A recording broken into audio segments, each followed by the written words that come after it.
The best late-night conservative talk show in America, Sackheads Radio. And listen, there are no people better on the air to give you the best in conservative talk than Sackhead Shaun and Sackhead Clint. And we're working on the immigration papers for a certain other guy who happens to work here, too. For those who are tuning in around the world to the best late-night conservative talk, Sackheads Radio. News. News. Radio.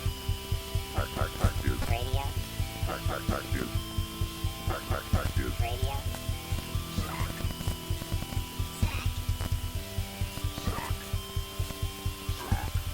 The best late-night conservative talk show in America. In America. In America. And in this web was a large, I'm pretty sure it was the biggest spider I've ever seen. It was absolutely huge. No. I see. What? What did you do to the headphones? Is that better? Oh, this is so much better. It's not even remotely funny. This is the difference between night and day. Well, you know, Is it just the way you routed it? Is that all it was? no, I added a. You know what? I'm not going to lie. I have no idea what I did. Whatever it is that you did, I can hear splendidly. And I bet when Clint sits down, Yes. in I'm about sitting down. 3 seconds, I'm sitting down. and once he puts on his headphones, he'll not want to take his headphones off ever again. Ever. Ever? Yes, ever. Oof. See, that was overdriven. That's bright. Oh, yeah. That is How's bright. this? See, because now I Whoa! yeah, see?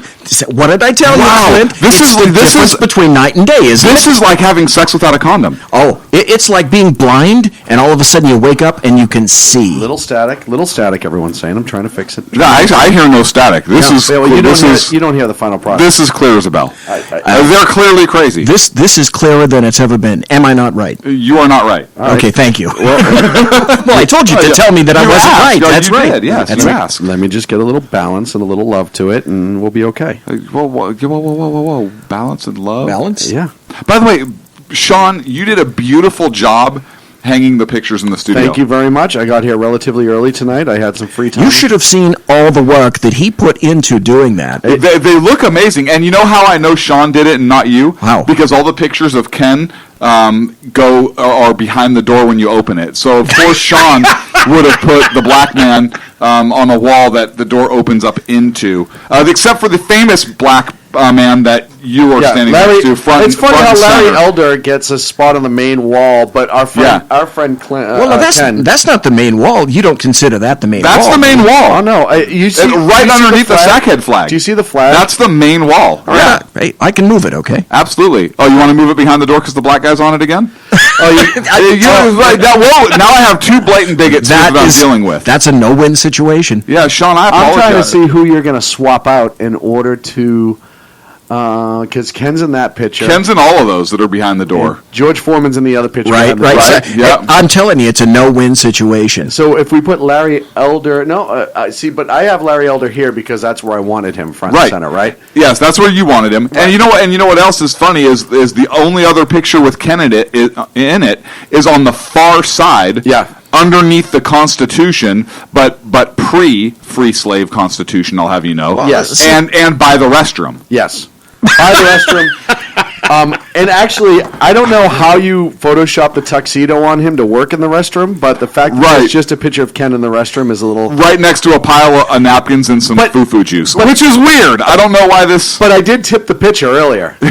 You did! So- there's literally a quarter sticking out from behind the picture frame. Oh, man, it's the 26th of April, 2017. We get into it early here on the Sackheads Radio Show live on the SHR Media Network. Thank you so much for joining us this evening. There's a lot to talk about, and we will get to it. Should we read the topic names? No. He's dying to do it. I know. He's dying to do I it. know. Let him do it. No. Humor him. No. You don't want to humor him. I'm I'm going to do it. Have you ever had a dog? You know he's going to So do it. at 21... you ever had a dog that's 2010? Have you ever had a dog that's really excited? The segment! Am I unmuted? You're unmuted. now. Okay, good call. So it's Shaun's segment, and it's fucking Berkeley. Then BZ's segment, activist judge. No, for reals. 2030, Riddle Kim and his toy box. Hello. And that continues to 21:15. 9:15 to 9:30 is Shaun's segment again. Fucking Iranians. What's the name of that segment? Notice there's a trend here. The trend is the Z. It's the Z and that's exactly the trend. At 9:30 to 9:45, BZ's got trumped up tax cuts. I don't know what he meant by that. That's weird. That's wrong. 9:45 to 9:55, the UN warns U.S. LMFAO. Those of you that don't speak LSMFT. Yes. Lucky Strike means fine tobacco. Yep. LMFAO. Laugh my ass off. And then 21:55, we have wrap up. It's going to be a lot of fun. It's going to be a lot of fun. I just like the name of your segments because it fits. Fucking Berkeley. Fucking Iranians. And what's great is all of our listeners can actually picture you saying those things. Yeah, it's pretty easy. By the way, completely off topic, but we're in general jackassery, so I'm safe. Have you seen the information for the upcoming movie Infinity War? I have not, actually. I have not. You are an Avenger fan. I am. So it comes out in 2018. There's a trailer out for the new Avengers. It's not. It's like a couple brief snippets, and then it's like cast members kind of talking about it. So it's no secret that they're making this movie. And it, like I said, it comes out in 2018, and it is a culmination of the last 10 years worth of the entire Marvel world coming together into one movie. So Guardians of the Galaxy meets all the Avengers. Here's what I bet they fight Thanos. They do. I bet they fight Thanos. They do. No, that's already in the plot line because all of these movies are kind of building up to that. So even the new Thor that's coming out this year, and you know who plays Thanos? A big guy, Josh Brolin. Yes, Josh Brolin's going to play Thanos. Yep. So yeah, I don't know if you guys had heard that, so I wanted to share. I'm pretty excited. Thank you. I'm pretty excited about that, actually. It should be a lot of fun. Yeah, you know, they've done a pretty good job with some of the movies, so it's definitely worth checking it out. I want to know if the X-Men are going to cross over because in talking about it and seeing this video, they literally say the entire Marvel world to date. Well, okay, so right out of the chat room at shrmedia.com, we have immediate feedback about this. Okay. Well, Jersey Joe, not a fan. Not a fan of Marvel. One of my dearest and oldest friends, the Big Mouth Patriot, says it's going to be 2 parts to the movie. Awesome. Which I could actually see them stretching out. Because really, it's going to be the last hurrah for a lot of major characters. Major characters. In the Marvel world. Yeah, so like Iron Man, I think Robert Downey Jr. wanted to quit like a while ago, didn't he? I think I don't think he wanted to quit. I think he wanted a more reduced role. Okay. He's all over Spider-Man. Yeah. The new one coming out, supposedly. He makes a great Tony Stark. Yeah, he really does. I think he does a great job in it. Also, X-Men is supposed to be crossing over with Blade. That'll be pretty cool. Wait a minute. Jersey Joe said that he hates Marvel, but he knows about Marvel. But how does that work out? Now, does he like DC? Jersey Joe, do you like DC comics? See, when I was growing up... No, hang on. This is a communist test. I don't know if you guys know this. Okay. This is a communism test. Okay. What do you say? No. You know where I'm going with this, right? Yeah, I know. Yeah. Does Jersey Joe like DC? I'm waiting. I thought DC Comics sucked. Okay, and I'll tell you the results of the communist test here in a moment. Okay. Well, my vote's any in. feedback from the chat I'm not room? getting an answer now. He's non-committal. Non-committal. Come on, Joe, sack up. You know why I like Marvel? Because I got a no prize signed by Stan Lee. Okay, so he just qualified, and I'll agree with this. He likes the Marvel movies, but most of the actors and directors are left-leaning assholes. Well, that's true. That's true. Josh Whedon. That's fair. I can take that. But for pure entertainment value. For pure entertainment, politics aside. Okay. Yeah, I mean, So here's the thing with DC, right? Green Lantern is gay. Yep. Spider-Man renounced his U.S. citizenship. No, not Spider-Man. Or not Spider-Man. Superman. Yep. Superman. Spider-Man's Marvel. So that is a communist, left-leaning organization. I refuse to. I hated pay DC any heed anyway. to. And it's one of those things that I don't know.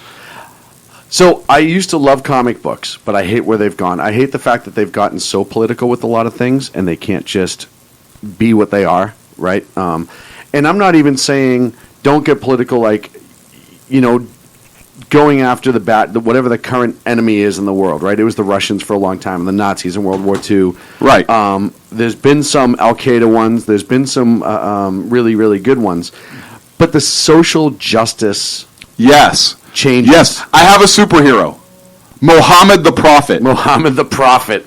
But he's invisible because you can't draw him because they blow the theater up. Is it spelled Profit? Yes. Because he's capitalist. Turns out he's Mohammed a capitalist. is a capitalist. Yeah, Yes. that's where it went. I will be hardening the defenses here at SHR Media. All I heard is you're hardening. Yes, I know. That's dirty. That's where I had a real problem with that. Is once they've started to go down this political road that they don't need to go down. See, I like the classic. Kill the bad guys. Kill the bad guys. The right? classic Marvel artists, Jack Kirby, Yes. Jim Steranko was incredible. Loved Gene Colan's work. John Buscema Gene Colan? on the Silver Gene. I'll tell you what. That's one writer you could push. Yeah. That Colon. You could push that Colon like crazy. And look at that. He had a blowout that one time. Yeah, You'll remember. He had a did. big blowout. Yes. Those were some great armor. So hang on a John sec. Buscema was the first really good Silver Surfer artist. I mean, Jack Kirby did it initially. Well, that's one of my McFarlane. favorite. Oh, that's later. I'm talking about the classic initial. Right, not the real 60s artists, but the classic ones. Yeah, Go the artists that got the whole thing going, so to speak. Yeah, Roy Thomas, the second really good writer, backed up Stan Lee. And obviously, I was going to say Stan Lee with his writing was just amazing. And I think It's amazing to think that. Stan Lee, any relation to the General? the same age, Right. I think we can all agree that Stan Lee. I don't know his politics, and he doesn't seem to. He's a heavy left winger. Is he? Oh, Is boy. he? And his name is Lieber. Lieber. Well, that I know his name is Lieber. I know Okay. he's short. Wait, so he's Jewish. Yes, So wouldn't he want the... Never mind. that's a long story. Yeah. You know who would be great to have on for that segment would be Jeff Donetz. Yes. Is he a comic book guy? Jeff, Jeff, yeah, I know. I don't know, but just the Stan Lee. Well, we're talking about comic not books. calling about not shortening from Lieber and being a Jewish leftist. I think would drive him insane. Isn't that an oxymoron? Yes, it should. Would that not be an But oxymoron? if you want to have insight and fire into that conversation, Jeff is one of the best people in the world to have on. Okay. Because not only does he know the history, not only is he intelligent, but he gets so fired up. If you have never heard Jeff on his rants, it's great. Great. I just love whining and listen to him get wound up and like spinning. It's awesome. Sean, I have to come off the microphone Is it like Mark Levin? Listening to him get wound? Better. because I have to show you something that's reminiscent of a story we told on this show. I'm not going to say anything. I'm going to come across the room and show you, and I want your reaction. Okay. All Live on right. the So air. he's getting up and he's walking across the room, ladies and gentlemen. You know, I'm still back on the headphone thing. This is like night and day, the way I can actually hear stuff in the headphones. I don't know if people in chat can tell. People live react. can tell. Okay, so I show BZ, but I want to comment before BZ does. This is a Okay. picture of. Okay, who is that? Oh God! There's literally a picture that somebody must have sent Clint. No, I took that. Oh, that you took yourself. Yes. And it is the blind leading the blind. Literally. It is literally the best metaphor in the world for the leftist loons in this country. It is a blind man with a cane in Agador, I'm sorry. But there's another blind man behind him with the cane. But we've actually talked about this. We have, but this just happened again, and I didn't send it to you because I wanted to talk about it on the air. But what it is, and I think we've talked about it a little bit, but what it is, you can get all of that, BZ. There you go. I did. I was really thirsty. That's why I was excited. I couldn't believe you got the whole thing into your mouth. How did you fit your lips down the bottom of the cup? Anyhow, that's weird. I've never seen a cup suck in like that. Didn't even chew it, which Didn't is even chew weird. it. It was Yeah, it's all about the vacuum. Hey, but we talked about that before, and you know what that is? Yes. It's a training program. No, don't be serious. That's freaking hilarious. Okay, I'm sorry, that was funny. Because we were standing out. We've told this story, I think, before. We were Yes. standing out at coffee, Yes, and we saw them walk through, and we saw them walk through. and we couldn't for the life of us figure out what in the hell was going on. Oh, wait a minute. Is it It the was- blind training the blind? No, What it is? stop being serious. This is funny on its face. I don't know. I thought that was I want to funny. give a little explanation because it's kind of a really cool program. But it's kind of freaking hilarious It at is the same kind of time. freaking hilarious. The only thing that would make that better is if they literally stopped to smell the roses at the same time. Absolutely, absolutely, absolutely. But it's a cool program where they have somebody who's been blind for a long period of time and somebody who's newly blind, and they take them out for a couple weeks, and they teach them how to walk with the cane and how to navigate and heighten those senses, so to speak. Hey, Rook, wait for the beep. So they really do need a man with a cane. You do need a man with a cane. That part of it is pretty amazing. Just the process of it. And we've talked before about, especially we've had talked about with Ag in the chat room about losing sight and other vision and whatever. But in the face value, just looking at that picture, Thank you. It's hysterical. Thank you. Thank you. Mike in the chat Box room. Water said I was mean. Box. You know, I still have not seen Box Water. I don't know what stall do you go to? Although to be fair, she is back on wine, so she is now box wine again. Like Thank God. literally, yeah, thank God, because box water's horrible. I've seen box water. Yeah, no, you need a little box wine in your life. Yes, I can only imagine right now too. I mean, seriously, if I were you, I would have the IV plugged in. Oh no, it's awesome. You can get box water at Nugget and a couple other places. Now I see it everywhere I go. Right? It was at 7-Eleven. So you can only get it in the little lefty kind of markets. Those things where they have like Safeway had it. Safeway had it. vegan. No, I saw it at Safeway. So here's what's funny about Nugget. A lot of people think that. Like me. But in Nugget, what you actually get is a ton of meat, and it's all fresh cut. They Which actually you would have like. butchers. Yeah, you love your meat. You love meat all in your mouth. What? But you also get it's more of it is absolutely more of a foo-foo shop, but it's not necessarily like the vegan wonderland. I can't believe you're laughing this much over a meat in the mouth. Because it was Twice funny. a week on this show. No, not the meat in the mouth, but the jokes. We got to get to segments. You're up, Sean. Fucking Berkeley. Buck and What happened now? Oh. Did they try and chill another speaker? I yelled Coulter? last night. Yes. So Ann Coulter was going to go speak at Berkeley because when you're at a university and you're all about the ideas of free exchange and proper conversation and learning about other sides and maybe objective thinking and constructive thinking. Why not Critical thinking. critical, especially? Why not? I don't know. Invite somebody who may have a difference of opinion than yours, and then maybe have a debate and maybe educate Whoa, somebody. whoa. That doesn't make people feel safe or fuzzy That's the or problem. squishy. So Ann Coulter Or was safe. scheduled to speak at UC Berkeley tomorrow, as a matter of fact. That's correct. It I was. actually was going to have a man on the street from the event who was going to go and provide us some feedback. Oh, who I think it was? No. Somebody totally different. Okay. And get some pictures and all the other stuff from the ground because, he knew it was going to be a shit show. But he was also going to hear her speak directly. And, of course, I don't know the exact reasoning. I know she was on Hannity about 20 minutes ago, maybe a couple hours ago, rather. But they canceled under safety concerns, as always, because the people of Berkeley cannot be trusted. Folks, that's what it comes down to. It has nothing to do with her having a difference of opinion. And we've talked about it. I'm not a huge Ann Coulter fan per se.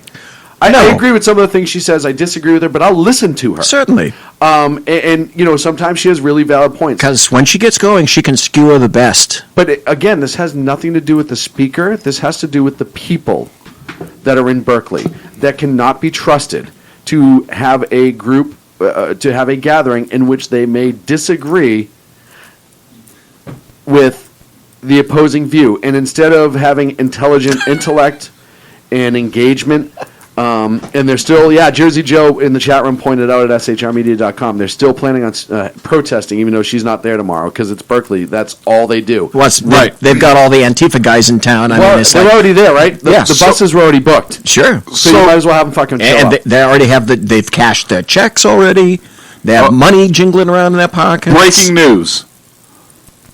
Box wine is officially back to wine. She sent the picture as proof. Okay, continue. Thank God. I was worried about her well-being. Yeah, so I was worried about my well-being. But the thing about Berkeley is the mayor. It came out. The mayor is connected to Antifa. Yes, BAMN. Or BAM. Yes. By any means necessary. Yes, he a is. violent, revolutionary, communist organization. Yes. And Antifa that prides itself in having its roots in a communist organization. Let me tell you what actually happened. The mayor talked. Well, there's a triumvirate that's going on. The Well, chief that's a of big word. Berkeley, Greenwood, The UC Davis Googling police chief.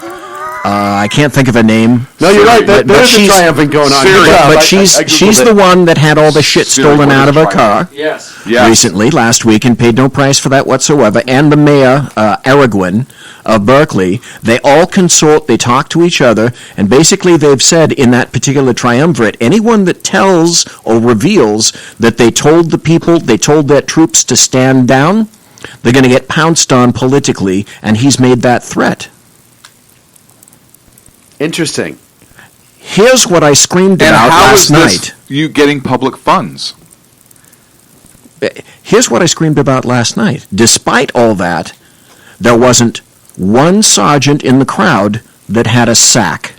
Yes. Because if you didn't, you need to watch the 2 prime videos of Berkeley PD sitting in their car, standing, and berating a guy saying, "What are you doing? These guys have been rioting for a long time now, and you're watching." And when they were watching, they were told to stand down. It doesn't take a brain surgeon to figure out what happened. Well, you know what?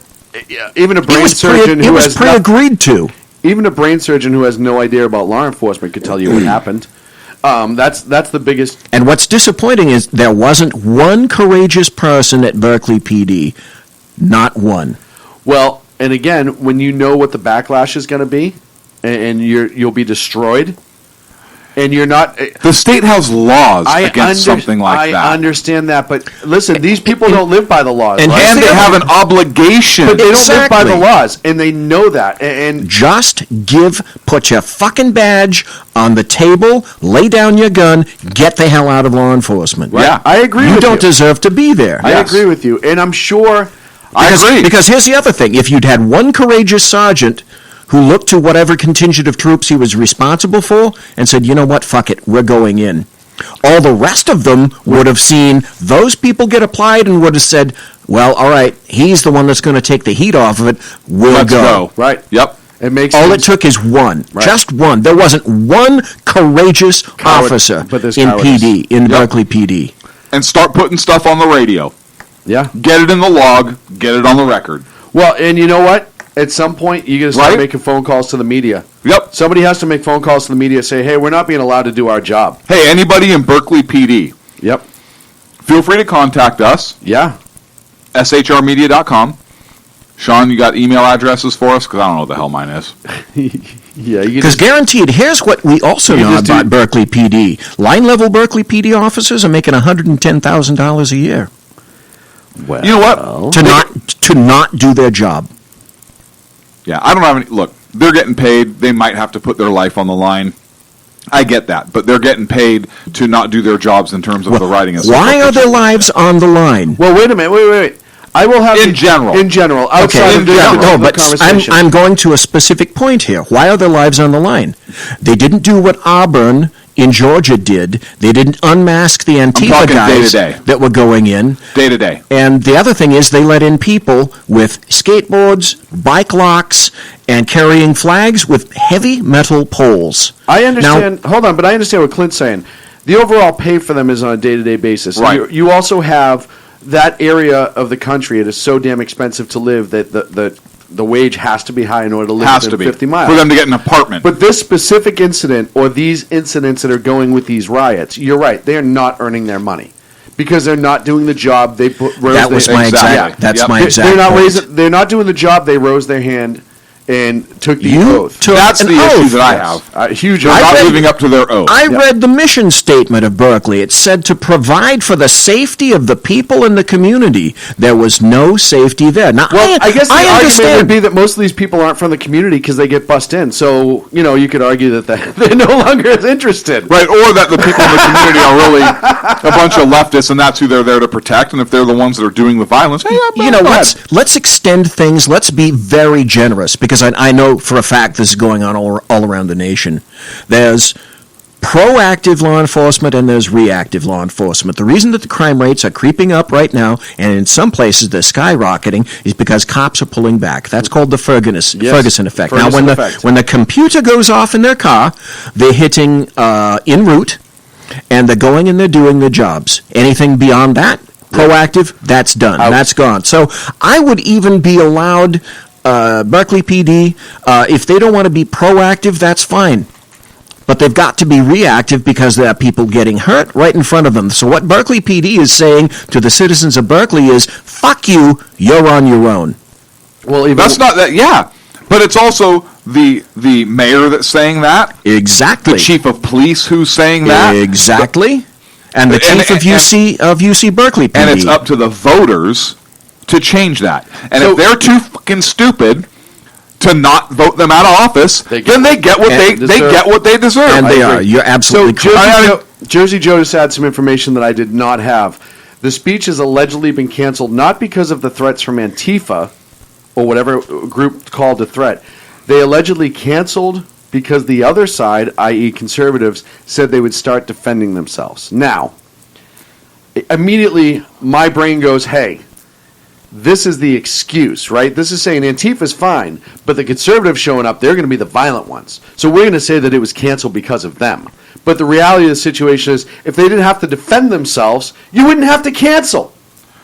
So you can't blame the victim in this. See, the Young Americans Foundation pulled its support for the event amid threats of violence. Right. So I don't get the story that conservatives were going to come up and defend themselves at all. The story I got is that Ann Coulter was going anyways. She had the support of the Young Americans Foundation. Correct. Which was supporting her. They got threats of violence, so the Young Americans Foundation pulled their support, and Ann Coulter basically said, well, look, they helped organize and finance the event. There was pressure. Yeah, the college Republicans initially fought the school decisions, There was and the pressure. YAF with the college Republicans filed a civil lawsuit. But on Wednesday, they said they had opposed the speech and ordered a lawyer not to file for the court order, which would have mandated that the school supply a room for the talk to happen. I found the And email. the college Republicans are bound by the YF decision. So she said there's nothing more she can do. It wasn't the threat of violence from the right, my understanding. I found her email. Coulter wrote in an email to Reuters, there will be no speech. She said 2 conservative groups sponsoring her speech were no longer supporting her. Quote, I looked over my shoulder and my allies had joined the other team. But it comes from pressure, and I think that this is the biggest thing is Yeah. it's coming from pressure within Berkeley. It has nothing to do with people supporting and not supporting. Coulter's got enough money and people would come in and pay for anything if they had to. We all know that. The reality of the situation is, honestly, there was pressure from the university and the city to not, and I'm sure from Napolitano down, of, hey, young Americans or young Republicans on campus, if you don't pull your support and make this go away, we're going to make your life even more miserable than it is, right? Because you got to figure the young Republicans group on campus is probably, 4 or 5 in Berkeley? 5 guys, 6 guys? Yeah, maybe? if that. And a gal. So this is, And 2 of them are Antifa spies. yeah, exactly. And the other 3 are really just more like libertarians, but they have nowhere to fit in. But see, it's a leftist dictatorship. Just like we're going to be talking about the court thing, it's a judicial dictatorship. Yes.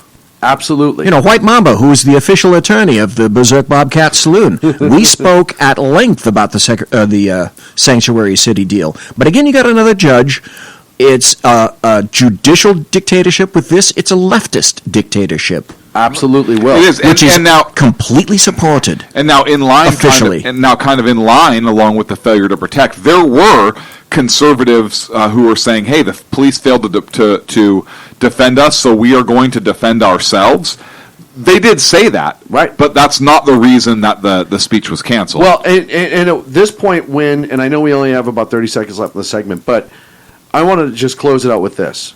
When the people who are sworn to defend you stop and refuse to live up to their oath, from the mayor on down, at what point do you have the right to defend yourself? Because you know. You could pose the same question about the United States government, couldn't you? Yes, we could. We are up against a break. Roll that around in your little noggins for a minute.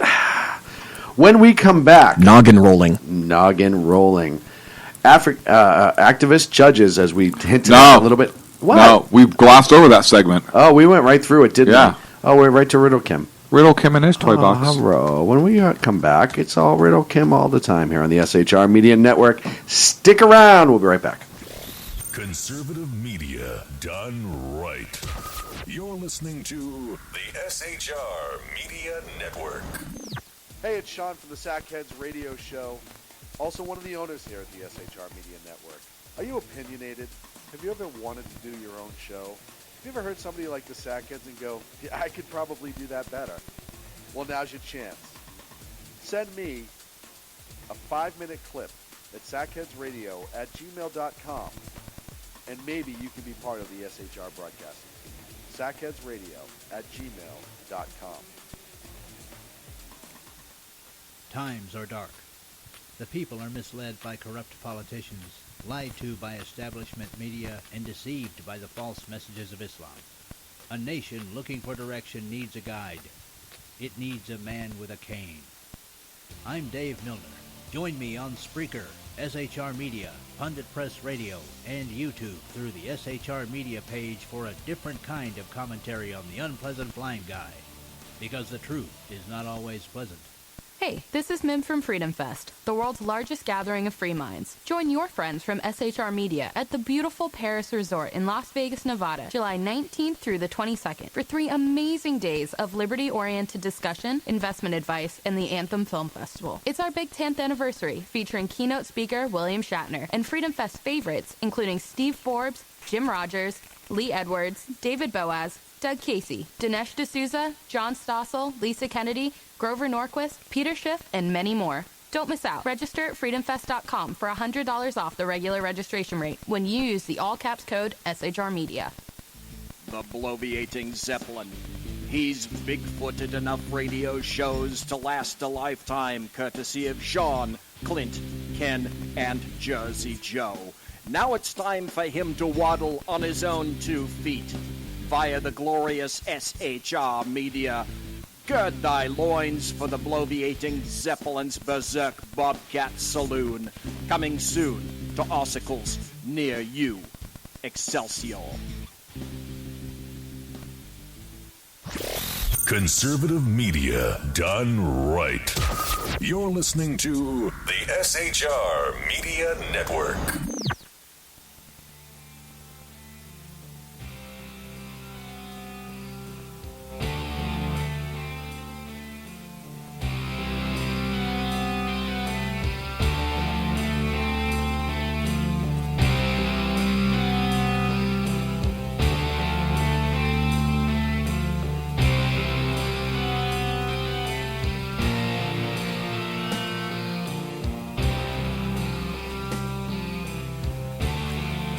And welcome back to the Sackheads Radio Show.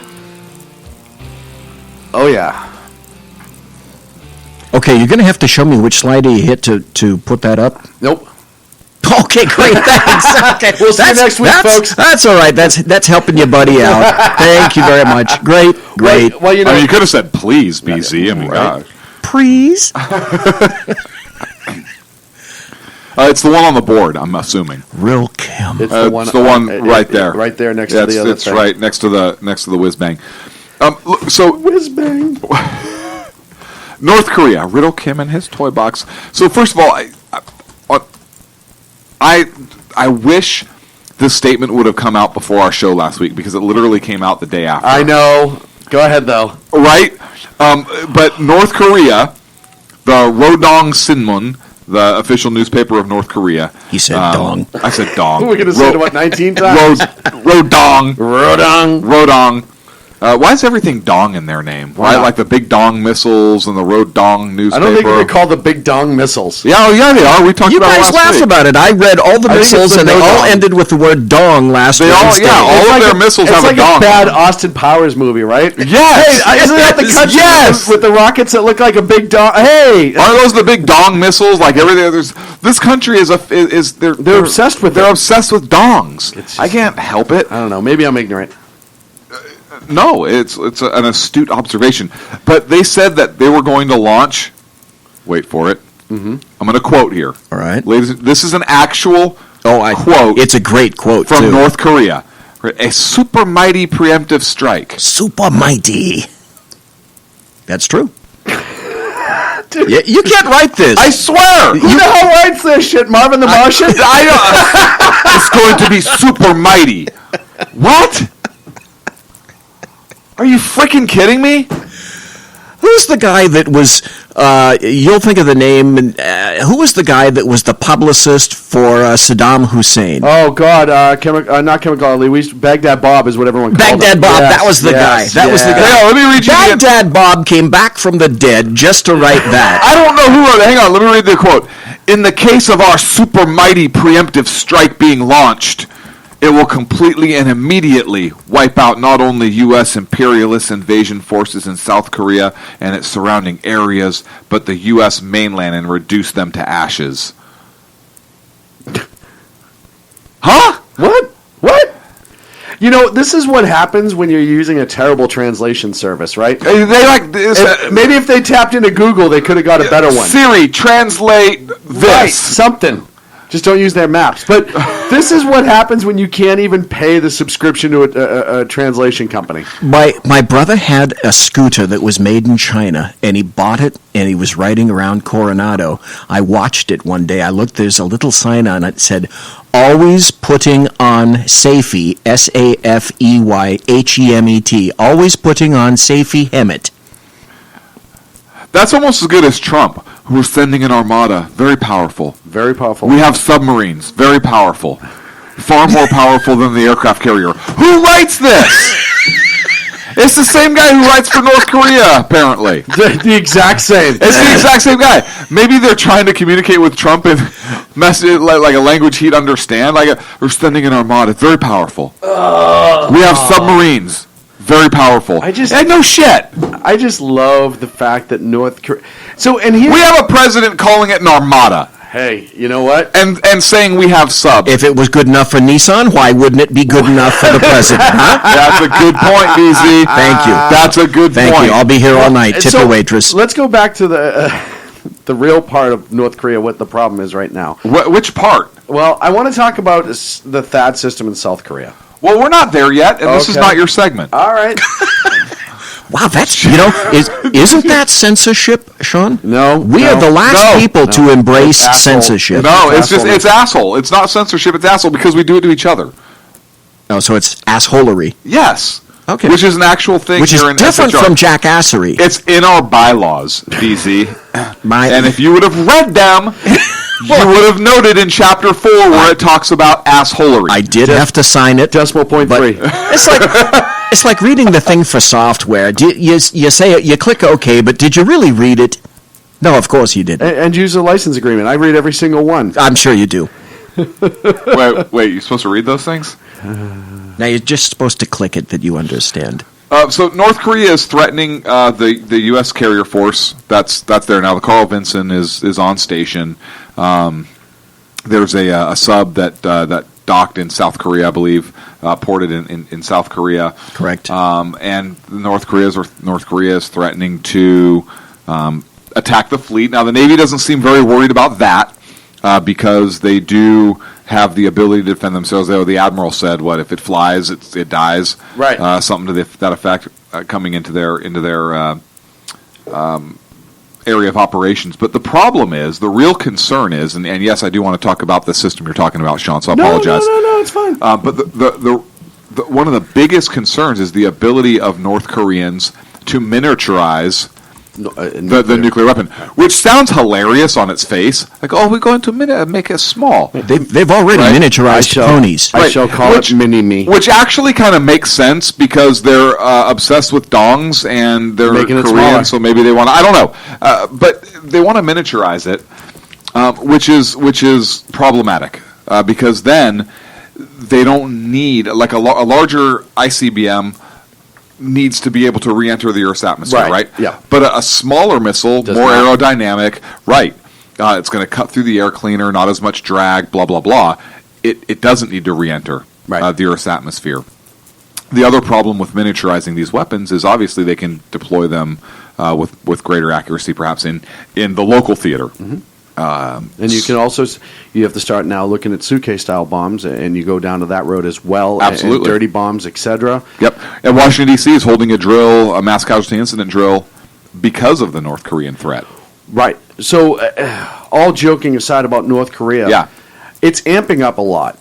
And the miniaturization says, hey, and a lot of people are more concerned. Now, we've had sort of unprecedented meeting at the White House by the Senate being invited. All 100 members of the Senate. Both sides of the aisle. What did I tell Ken on Monday? I told Ken probably on Monday I'll have a root beer. that all 100 senators were not going to go there to talk tax cuts. They were there to talk tactics with regard to North Korea. Well, and I think it's him saying, hey, this is what our response is going to be. And I think it's him saying, hey, we're all in this together. That's exactly what he didn't was call doing. just the Republicans. And it's a statement. When I need a declaration, if I need a declaration, I need it immediately. But he doesn't need a declaration. We're already in a state of war. Well, He's getting everybody on board. But if he is. And he's making a statement to North Korea. Right.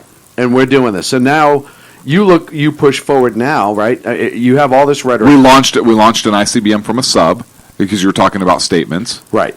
That really is part of our Minuteman defense system. Mm-hmm. So that was done. You have Japan who's getting antsy, China who's getting antsy. We're doing our drills. North Korea now just had a huge artillery drill today or yesterday. It was yesterday, I believe, the live fire drills. Yeah, big live fire drills. So things are really starting to get edgy over there. That's the problem. Up to 400 artillery pieces. Yep. And, there was a study that was done or an estimate that was done that should some sort of conflict break out, you're looking at 1 million lives lost. Seoul is absolutely easily attacked with those artillery. And even if our response is immediate, it's still not going to stop the amount of lives that are lost. And I would be shocked if North Korea did not launch a local nuclear weapon into Seoul. Here's the problem with You wouldn't have to launch it. All you could do is just... They've got dirty crap. You could drive one. Here's the problem with North... I think the biggest problem in terms of how we deal with North Korea, and Grant, obviously, nobody has the same information as the President of the United States. But I am concerned, based upon what I believe North Korea's current capability to be, about waiting for them to do something first. Remember when you're on the schoolyard when you were a kid and there was that kid, and you knew that kid was just going to punch you, right? And he may start with, I'm going to kick your ass, before you knew this kid because you've seen him punch other kids before, or you just know this bully. And you were stupid if you waited for that bully to finish his sentence, I'm going to kick, and as soon as he says, I'm going to kick, you punch that bully in the face, and he stops what the hell he's doing. You have to get out ahead of it, right? I'm concerned that North Korea is going to do something very stupid at first. It's not going to be they're going to launch a missile at our carrier air group. They're going to attack South Korea. Or they're going to attack our troops in South Korea. And then we're behind the curve and we're responding. Well, look, I would never say, oh yeah, Russia. I wouldn't say never, but I'm not going to say, hey, yeah, we need to hit Russia first. We need to. But in the case of North Korea, they're starting to get to the point that you have to really be concerned. Yeah, look, if somebody's pointing a gun at you and they're saying, hey, I'm going to shoot you, like I am going to destroy you, and then they start like having target practice and they start firing their weapon and they say, hey, I'm going to come kill you. You have to get out in front of that. I mean, how do you not? I think in the case of North Korea, we have to have a first strike. We have to, and I think we have to have China on board with us. Here's something you mentioned China, and that's a very interesting point. China has come around in a way that I haven't seen them in quite some time. They did just condemn our launch from the sub. I don't know if it's Xi Jinping that did that when he met with Trump and got something of a message when Trump rained a bunch of tomahawks down during a dessert. But the other thing about China is that to make a statement, they sent back North Korean coal. Uh-huh. Then they decided that they would purchase some of our coal. Now, most recently, China has come out and said that should Little Kim decide that he's going to cook off a sixth nuclear weapon, a nuclear test, that they're considering shutting down all crude to him. That's a statement. But you make an excellent point. If nothing bad happens to that, and he does cook off a sixth nuclear test, already China has said, we're seriously considering shutting down crude oil shipments to North Korea, which would be that would be pretty much the end of a lot of stuff. Then this guy is going to be in a corner. Like Japan was in World War II, And like then- Japan thought they were in World War II. Right. And then you have to wonder what kind of a statement or a reply is he going to make to that. You know what statement he's going to make to that. But here's what I'm hoping. How awesome would that be if it was a China-North Korea war and we just sat back? Well, there are so many elements in this mix. I think what happened today is Trump got the Senate on board and told them I hope he did. this is what I'm hoping, that he told them these are our options, this is what we can do, this is what I'm thinking, and I'm telling you all up front. Yep. And I think he's done that. Someone chirped to him and said, if you do that, then that stops the backstabbing, because I already told all of you people up front, this is what I was thinking about doing. This is it. This is it. And what I like is You we didn't haven't say heard anything about this. We That's have not right. heard anything. You didn't tell me at the time that I told you, and I warned you up front, these are my options, this is what I'm considering, and not one of you said, oh, that's terrible, we can't do it. He did that up front, and I think that's planning ahead. Yeah. And if this leaks... That's a smart thing to do. You get them on board. Then, can you get any form of the international community to come in? Because you don't even need to go nuclear. There are 4,000. No, you don't. 4,000 North Korean tanks on their side of the border at the DMZ. There are close to 1 million North Korea troops accessible right by the border. They so far outnumber the South Koreans and us, it's not funny. In conventional weapons. All they'd have to do is start shooting conventional weapons and flood the DMZ. That's all they'd have to do.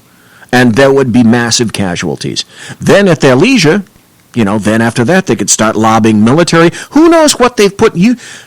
Everyone realizes that we're talking about short-range missiles and ICBMs. Mm-hmm. Everyone knows, and I don't know what stage, we had nuclear howitzers. Do they have nuclear howitzers? I don't know. I haven't seen anything about that. But you can create nuclear shells. We shot them. We tested them in the desert in the Southwest. I have photographs of these things. So there are so many different directions that this can go. But never for a second minimize this guy. He almost has nothing to lose anymore. And that's kind of the point, right? Because if he does get the crude shut down from China, then kind of like we talked about, he's in that position almost where Japan was before they preemptively struck the U.S. in World War II. Because now you're hitting them economically, and but that's what makes my point, BZ. Yep. He's in a huge is that we box. I don't know of a better way to deal with him, and I'm not the president of the United States. I'm not as smart as that man, but I don't know of a better way to deal with this bully than a first strike if it comes to that. Just because, and not that I'm a big fan of war, we're already in a state of war. I'm glad he got the 100 senators in there, but we haven't heard anything. Like, not even from the Democrats or Chuck Schumer, who's all boo-boo face. This is different, and they know this is different. What I suspect happened is that it's like the first day of the president, and the guy walks in and gave Obama, gave Trump his first PDB, his first presidential daily brief. And after reading that and getting briefed on that, the presidents both said, I'm sure, after the very first one, and including the senators today, they all said, oh, fuck. Mm-hmm. Absolutely said it. Well, and so here's the deal, right? You had a whole bunch of liberals who are waiting to respond because they don't have all the facts, and they have elections to worry about, so they want to make sure they're on the right side of history. They're going to be a little bit more cautious going into these midterms. And you now have a set of facts being given to them, disseminated to them, where they're like, oh, shit, this is a lot worse. You have the Washington, D.C. drill coming up. And now you have the introduction of the THAAD system into South Korea. Yep. This is not a political move. And I said this to you before the show. Yep. I think this is a very tactical move. They're very, very worried about what's going to go on, and they have to get out ahead of it. They have to be able to defend Seoul. So it really, I say it right now with North Korea, it's very, very frightening where we are right now, because this could pop off very, very easily. It could, but which I don't understand how, because South Korea they're coming up on their elections, right? And isn't the liberal favored? Yeah, because the liberals favored to win down there, and the liberal is like, well, why do we need these THAAD systems? What are they for? What good are they? You're a fucking idiot. Do you not see what's going on? Not you, but do you not see what's going on in the world? And how can this guy? How can the South Korean people be thinking that this is their future if the guy's questioning the THAAD system with as batshit crazy as little Kim is? The sad thing is, if anything pops off, if for example, he launches a missile and we decide to intercept it, number one, that's like shooting a bullet with a bullet. Good luck on that. But let's say let's say it's effective. And then who's the first to pay a price for our first interdiction in this? South Korea, perhaps even Japan. So the question, I'm sure, for Trump and the people that are advising him is our making a statement in some kind of a first reaction worth the lives that are going to get lost in South Korea?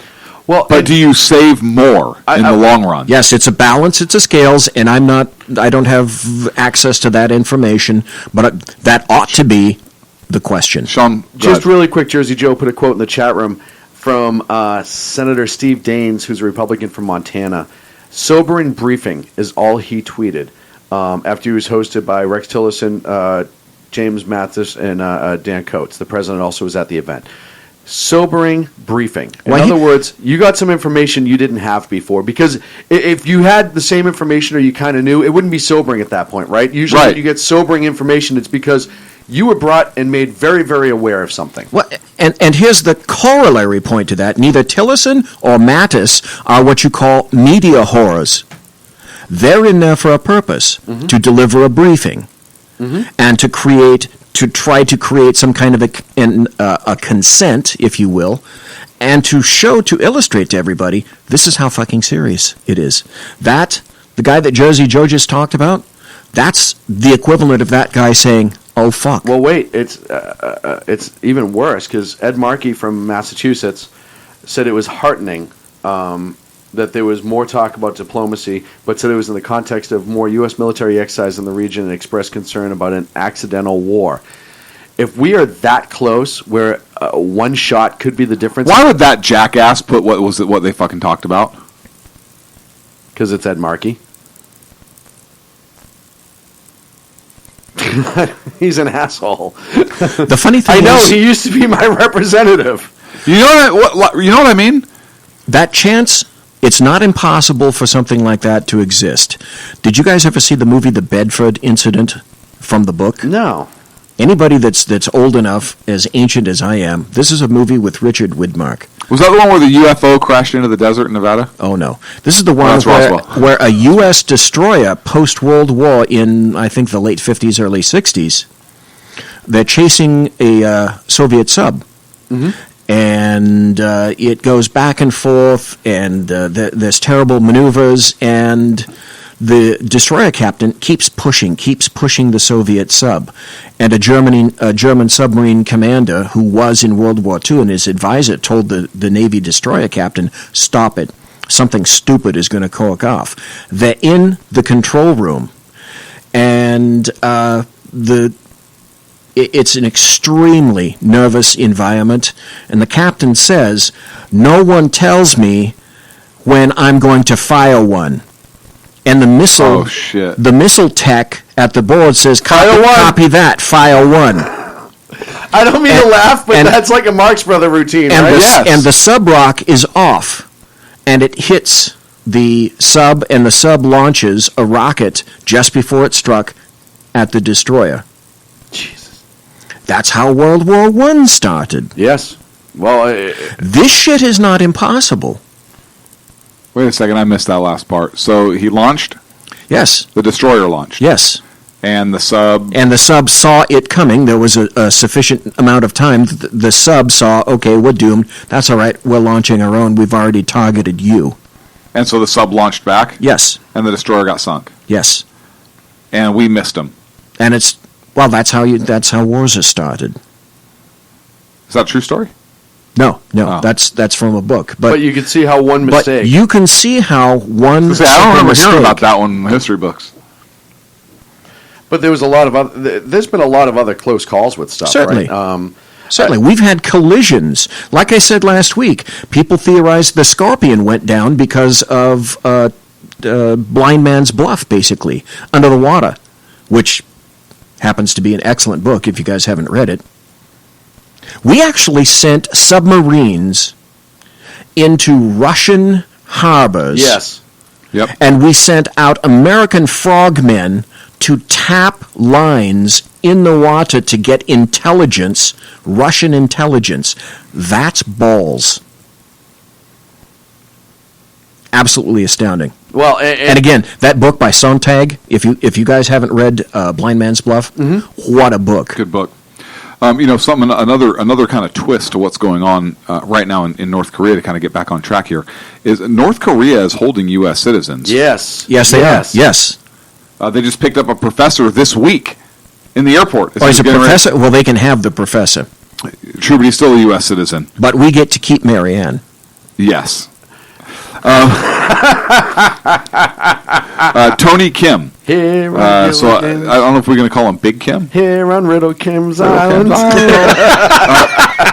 He's an American professor. He's 58 years old. He was detained at the airport after teaching accounting for a month at Pyongyang University of Science and Technology. So he's there to help. And they're going to imprison him. And they imprisoned him. And this is going to get worse, right? If I was any American journalist, citizen, or anything else, I'd be getting the fuck out of Dodge right now. Because this is going to be worse. Well, there are already various media guys doing broadcasts from downtown Pyongyang. But I guarantee you that it'll get to the point that any foreign national that they can find, they're going to start using as a meat shield wherever Little Kim is. Well, yeah, not just. I know that sounds horrible, but it's true. And not just any. Not just any citizen, any U.S. citizen. Right. So that kind of adds a new wrinkle to this, right? We have what, 5? Does that make 5? Is that right? Yep. That's over there now, being held. And I know we're getting close to a break. We can carry this over a little bit if you want. Yeah. I know we have other things, but this is kind of a big. Yeah, we still got 4 topic. minutes. We do, but we're also scheduled over. But one thing that's okay. Let's chew into some topics. One thing I saw again this week is the media was putting out this story about how a lot of these weapons in the North Korean parade were fake. Yes. Oh, I was just going to talk about that. I've got the UK Daily Mail thing up here about that. Look, first of all, the moment you put that story out, these weapons could be fake for a variety of reasons, right? They could be just ridiculous, oversized things over the guns, grenade launchers, and so forth, because Riddle Kim doesn't trust one of his guys to crack one off at him. Well, that's a very good point. You know what I mean? As they're going by the reviewing stand. Doesn't mean they don't have weapons. Let's face it, those style weapons are cheap. There's another interesting point. How many people throughout the planet have their own little coalition of let's get together and what can we do to take out that guy by himself? We have an EO that says we can't do that, but there's nothing that said that we can't help another nation or another intelligence agency somehow get an agent inside and see if they can take him out. They tried it with Hitler. They blew up a conference room. Valkyrie. Exactly. Okay, they tried several times with Hitler. Who's to say that there isn't some kind of a plan in the works right now? If you took out Lil Kim, trust me, there's a bunch of people on his staff who would all breathe a collective sigh. Yeah, I agree with you wholeheartedly. Yeah, so what would stop one of them from doing that? They all could get shot with an AA gun at any time. Because if you fail, you're gone, your family's gone. Everybody's gone. Everybody, and they'll find all your lineage. Well, and the other thing, too... Who's they if nobody says anything and they're just like, fuck it, we're just The gonna do other it. thing about the fake munitions is, were they fake because he already has his stuff deployed and you're not going to bring it all the way... If you're in a tactical position, you're not going to give that up for a parade. And I don't care how batshit crazy of a narcissist you are. Yeah. If you are certainly considering that war is an option, then yeah, you're not going to bring in all of your equipment for everybody to see. It's just not going to happen. Look, we're up against a break. We are. When we come back, let's a little bit more on North Korea. Oh, hell yeah. Because this is too huge a topic to ignore. It's pretty important. And then, Shaun, you're back up with fucking Iranians because the two can kind of dovetail. The world's crazy. All this and more on the Sackheads Radio Show on the SHR Media Network. Conservative media done right. You're listening to the SHR Media Network. breaking news. According to the latest report coming out of SHR Media, a merchandise store to support both the Reaver of Common Sense and SHR Media has just been unleashed to the general public. Be forewarned that this site can be contagious and numerous items can be purchased to support the best news programming. Go to Reaver.one website and click on the store link to check out the merchandise.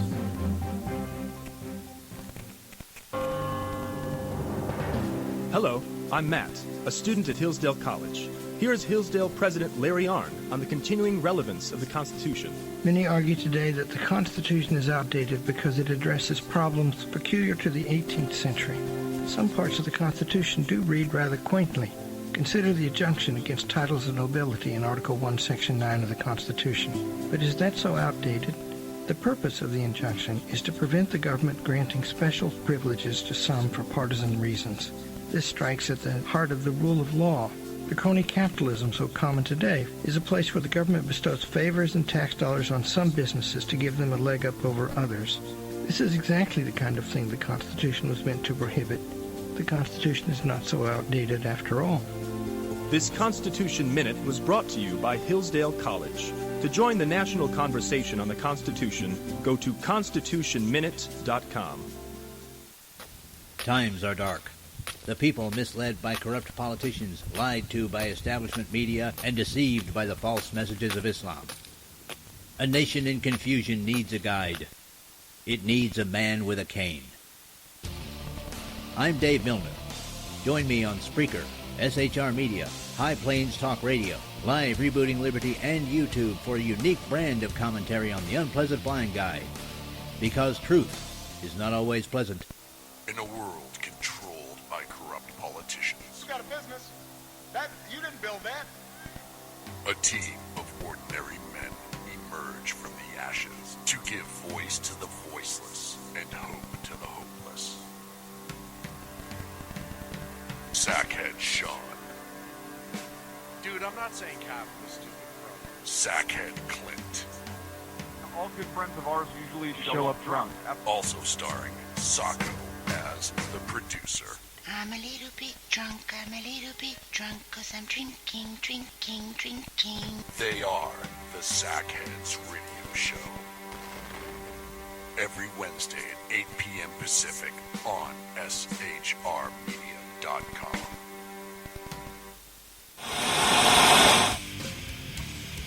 Beware, the Jersey Takeover is here. Every Monday through Friday, 11 a.m. to 1 p.m. Eastern Standard Time. You can catch the Reaver of Common Sense Show, hosted by Jersey Joe, right here on shrmedia.com and highplainsdailynews.com. Only Jersey can deliver hell like no one else, so consider this your fair warning.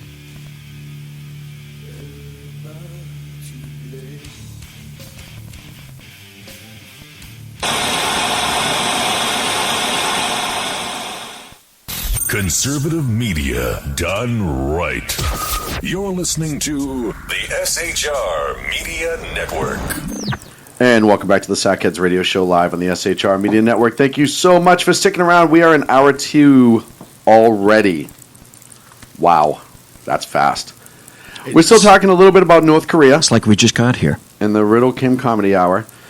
And some of us don't walk into the last minute, BZ. Some of us actually get here well in advance, but you wouldn't know anything about that. No. You're right. Okay, I'm sticking up my hand. Guilty. Guilty is charged. Yeah, that's Guilty right. is charged. The thing that's so confounding about this is it can go any way. This guy is so unsettled, it could go any way. Well, and he's unpredictable, right? You cannot begin to fathom what he's going to do. He's like a scared little man, and that's the problem, right? He's got little man syndrome. He's trying to prove his point. That's exactly it. We all know people like that. Absolutely. And the things that they will absolutely take advantage of and try to hurt and kill just to prove their point, like I said, talking about the citizens, he'll surround himself with his own citizens. All yes men. All of them.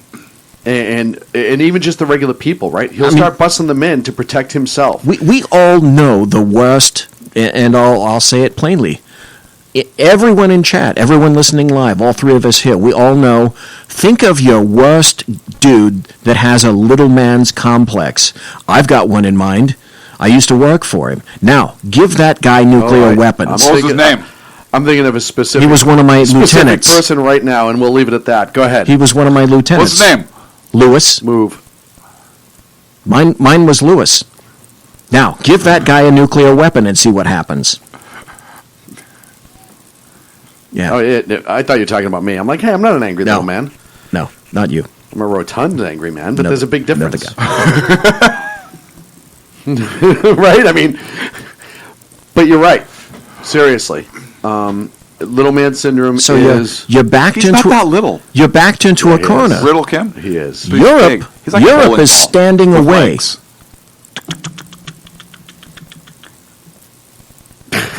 What are little wind-up bowling balls? That's Little Kim. Can we get that sound effect? All jokes aside, outside of South Korea, you have a lot of other countries in the region. And now he's also pissy at China because China's starting to cut their resources. And will he bite the hand that feed, right?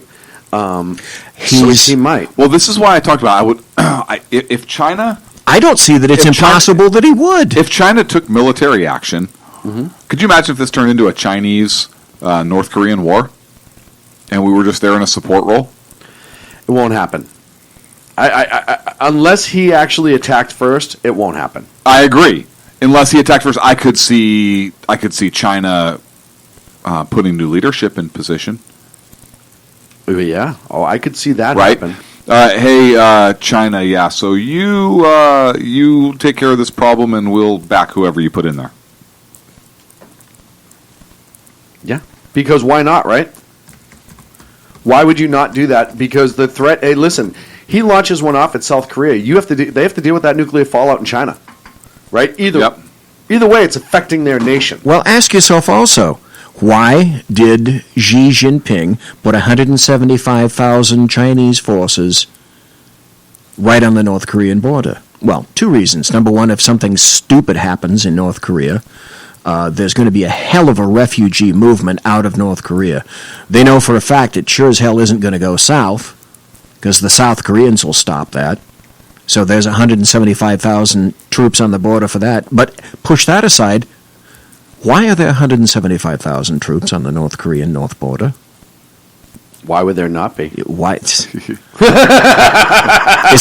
that's the question. Especially now, they weren't there. Right. I want to bring breaking news real quick. This is legit breaking news. Trump just said in a statement, quote, "It is my privilege to bring NAFTA up to date through renegotiation. It's an honor to deal with both the Mexican President Peña Nieto and Prime Minister Trudeau, and I believe that the end result will make all three countries stronger and better." So right there, fulfilling another campaign promise, renegotiating the NAFTA and getting us out of that trade deal. Just came up. Wanted to make folks aware in case they hadn't heard that. Hey, you know what that is? And I hope I'm right about this, is, hey, this is a really nice way of saying, fuck you. We're going to do NAFTA our own way, and if you play well, maybe you'll get something out of it. If not, we don't care. Yeah. I agree. So that I think that's enlightening. So North Korea, who's more batshit crazy, North Korea or the Iranians or the Syrians? At this point, now... You mean the new axis of evil? Which a lot of places are talking about, that Iraq was originally the axis of evil, and now it's been replaced by Syria? Yeah. As all of this is going on, and I can't tell if Iran's doing the whole, hey, look at us, like North Korea did when we were focused on Iran last year. Right, like, is this that Iran doesn't like the fact that we're focusing on North Korea? Like, no, we're more batshit crazy. Right. Hey, you know what we're going to do? We're going to get as close to a frigate as we can, to the point that they start launching flares at us and just be total assholes. Right. Because we want the attention too. Right. It's amazing what petulant children some of these country leaders are. By the way, speaking of like Iran, everything else, it's a test. Right. Listen, all these people know what's going on. They're all bullies. They all act like bullies, and they're going to push the envelope to find out, well, we saw what Trump did over here in Syria. We saw what Trump did over in Afghanistan. We see what he's doing over here. I wonder if he'll do anything with regard to us. Yeah, exactly. When Iran captured our sailors, but we for also example. don't know back-channel conversations. We also don't know if between those three countries specifically, they're like, hey, let's split them out more if we start raising our antics, and now they have to deal with three-front wars, things might be a little bit easier for X, Y, and Z. So you don't know what. Listen, we know the Russians talk to the North Koreans. We know the Russians talk to the Iranians. We know the Russians talk to the Syrians. Mm-hmm. You don't know what kind of attention they're trying to get and what's going on behind closed doors. I think if we have one ship there capable of raining some tomahawks down on Syria every time they get a little uppity, I think we're good. Right. But Iran and North Korea are a little bit different story. Every U.S. destroyer and frigate has tomahawks, every one of them. Yes. So you were saying, Shaun, speaking of Iran, and you were going to go somewhere with that. So I had an interesting conversation with a former Iranian citizen who's now an American citizen last week. It was actually an incredible information that you would not get anywhere else. He was a young man of 18. He did his conscription time in the Iranian military. And he was an infantryman. He was involved in an attack on the Afghanistan border with drug runners. Afghan drug runners Yep. or Iranian drug runners? Afghan. Oh, the Afghans are bringing back poppies, by the way, Right. of course. 8 out of the 13 people in his unit were killed. He was one of the few survivors. Took 2 rounds. I saw the scars. It was pretty impressive. Lived his life in fear. You know, it was conscription. He didn't have a choice. He had to go into the military, and he was petrified. His whole family's still there. They're still petrified of the Iranian government. How did he get out? He fled. He fled, gained asylum in this country, changed religion, became a Catholic, believe it or not, because before the Shah fell, his family was Catholic, and then there was the forced changeover, etc. Oh, he's one of those guys that fled because of the Shah? No, it was before. His family was still there after the Shah fell, and they got forced conversion into Muslim, essentially. It was either change or die. Mm-hmm. They were Catholics prior. Yeah.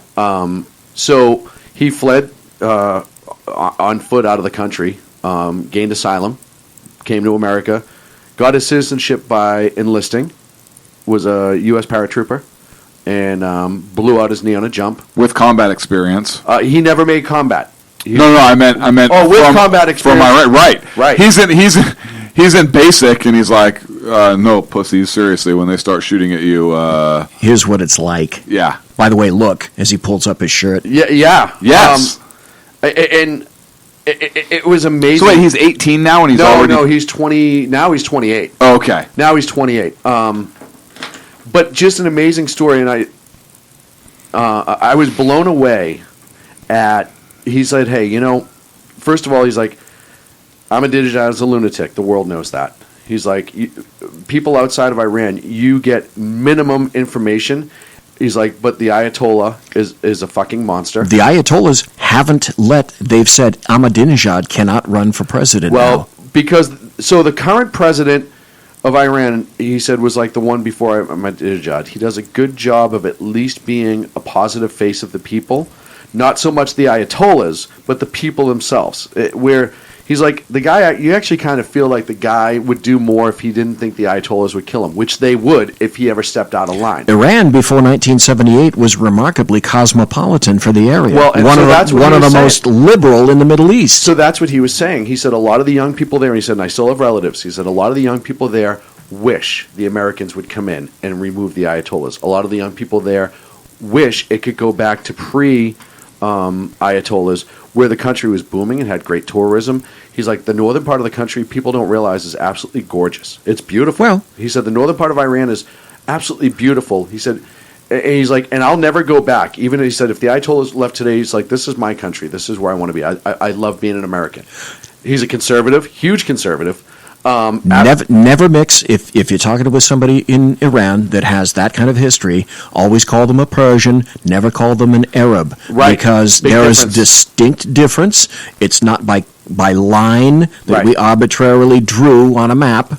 There are Persians and then there are Arabs. Never confuse the two. And he said, it's one of those things that everyone when a couple years ago when they had the uprising that were starting, he said, it was gaining a lot more steam than it got coverage. And one of the biggest things that we were upset about, he's like, because it was like my last year there. He's like, I ran after that. He's like, one of the things that I see what you did there. Thank you. One of the things that they were most upset about is the fact that the rest of the world didn't cover it as it was happening. It was a very small amount of information being leaked out. He said, meanwhile, he's like, there was a lot of people trying to overtake and get rid of the Ayatollahs, and we were getting massacred. He was like, and it never made the news. He said, so when you see these, we were talking like this type of incident with the Iranian government, he was like, I feel bad for the guys on these boats because the ones in charge are the true believers. He's like, and usually the sailors that are just working the deck are in their conscription time. It's either do that or be in prison for the rest of your life. And he's like, they don't want that. They don't want that war. They don't want the all-out war where Iran starts, but they would welcome the removal of the Ayatollah and the Iranian government and the restoration of a republic, a true republic. He's like, right now it's a false republic, and everybody knows it. We had to make our own. Absolutely, and I understand that. But the difference was we can't go in and just do that. Right. Well, that also brings to light the actual truth about if you wanted to somehow, I don't know, get a Chinese special forces guy in there. They're such a closed nation that you'd pretty much have to have a North Korean try to do it. In Iran? No, in North Korea. North Going Korea. back to going back to North Korea. I was confused. But I was thinking if in Iran you could somehow have magically eliminated the Ayatollahs, then everything would have gone back to normal. Right. If you could somehow eliminate this little dude in North Korea, things would kind of go back to normal. Do you, or do you think there's some other batshit crazy person who's ready to step up? I think North Korea, outside of the absolute top leadership, and even some of them, I'm sure, I think they're done. Listen, they know what's in South Korea. They know the life the South Koreans lead. They live a great life, right? Their economy is booming. They have freedom. They have the ability to do whatever they want to do. And it's just over the line. It's just right there. And because of their leadership, they don't get that option. They don't get that option. Even the ones that work in the factory that's in that town or that village that's owned by the North and the South work together. The South Koreans talk to them. They know, right? They work side by side. Mm-hmm. South Koreans go home and they go out to dinner and have a drink and enjoy electricity and all the other stuff. The North Koreans go back, give half their money that they made from South Korea to the government. Yeah, and live in squalor. And live in absolute squalor. And I think that's the biggest difference. I think the North Korean people in general. What would happen if some of the North Korean workers said, "Fuck it, I'm going to go with the South Koreans"? They'd be killed. They'd be killed immediately. How do they know who's who? They know. I'm sure they have to wear some sort of identification on them. Markers, maybe a uniform. I don't know. But you look at any time that anybody's ever tried to run the border, even if they had the Russian back in 90 or 89. No, it had to be 88 because it was before the wall fell. There was a Russian dignitary visiting the DMZ on the North Korean side, and he ran and they shot at him. He was trying to get to the south side so he could patriate to America, and they shot at him. So they know they'll kill anybody, and that's the standing orders. If you try to defect, so once you cross over the border to the south, they stop shooting, or they keep shooting as long as you're. Well, I think they'll keep shooting. You better run a Z pattern. That's my suggestion. Yeah. Well, I think they keep shooting until the Rock Marines show up, and then once it will become an engagement between the two countries, I think they stop. But there was an American killed back in the 80s who was trimming a tree. He was over there on the part of the military, and he was trimming a tree that allegedly was over the border, and the North Koreans shot and killed him. There was an axe attack at one point. There's been a lot of, if you look at the history of violence among the DMZ of almost what ifs, there was quite a bit of them. But I think that the North Koreans know enough. The people. You're going to get the two different worlds, right? The ones who maybe have a little bit of electricity and that ability to maybe get that TV frequency they're not supposed to watch, that the South Koreans pump into North Korea as much as they can. I think once that information it starts making it to the people, you have those people that know that they're being treated like hell. The people outside of the bigger cities that may not have electricity, like Pyongyang, totally different animal, right? Because they don't know. They're only getting the information that they're fed, which is why we talked a couple months ago about us doing some sort of leaflet drop iPads. Yes. Right? Drop iPads. Things like that. I mean, there's no way to get service if you drop iPads. Well, and what happens what happens if the battery goes out? Yeah, and Jersey Joe... You're right to Apple. Yeah. Right, exactly, and you're okay again. Jersey Joe said that there was he had a friend who was on the DMZ in the military said that there was regular incidents between the South Korean and North Koreans almost nightly. It's if you haven't read up on the DMZ and if you haven't realized how the DMV is set up or you haven't taken the opportunity, do yourself a favor. It's very interesting.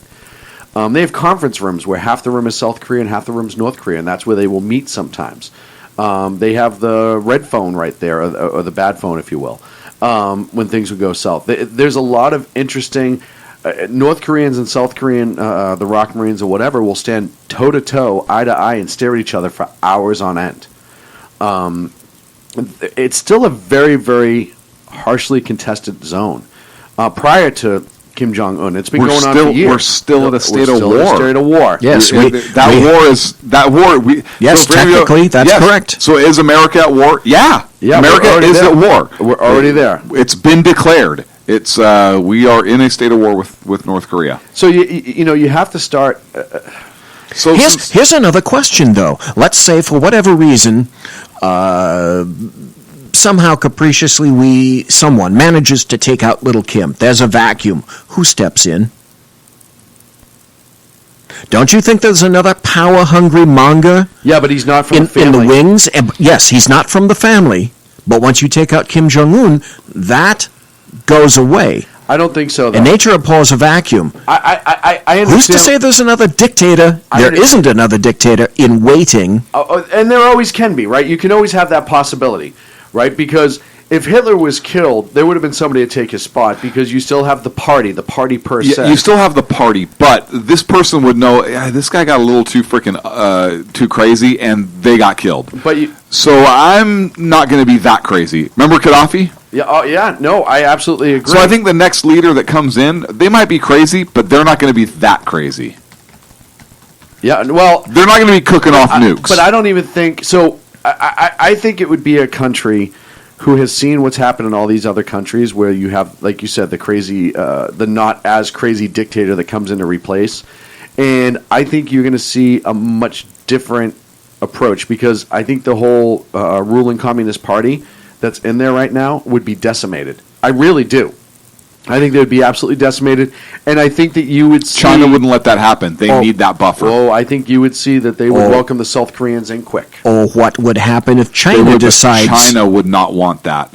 Right. China cannot have a republic or a democratic government being instilled in North Korea. They need that buffer zone. Right. What if, for whatever reason, China decides they take out Kim Jong-un and put in one of their own guys? That's what we were talking about earlier. Who is controllable, but he's not as insane. And the same thing. So we have that same theory about Syria and Assad, right? Yep. With Russia. With Russia, I could definitely see Russia doing that. I definitely could see that going on in North Korea.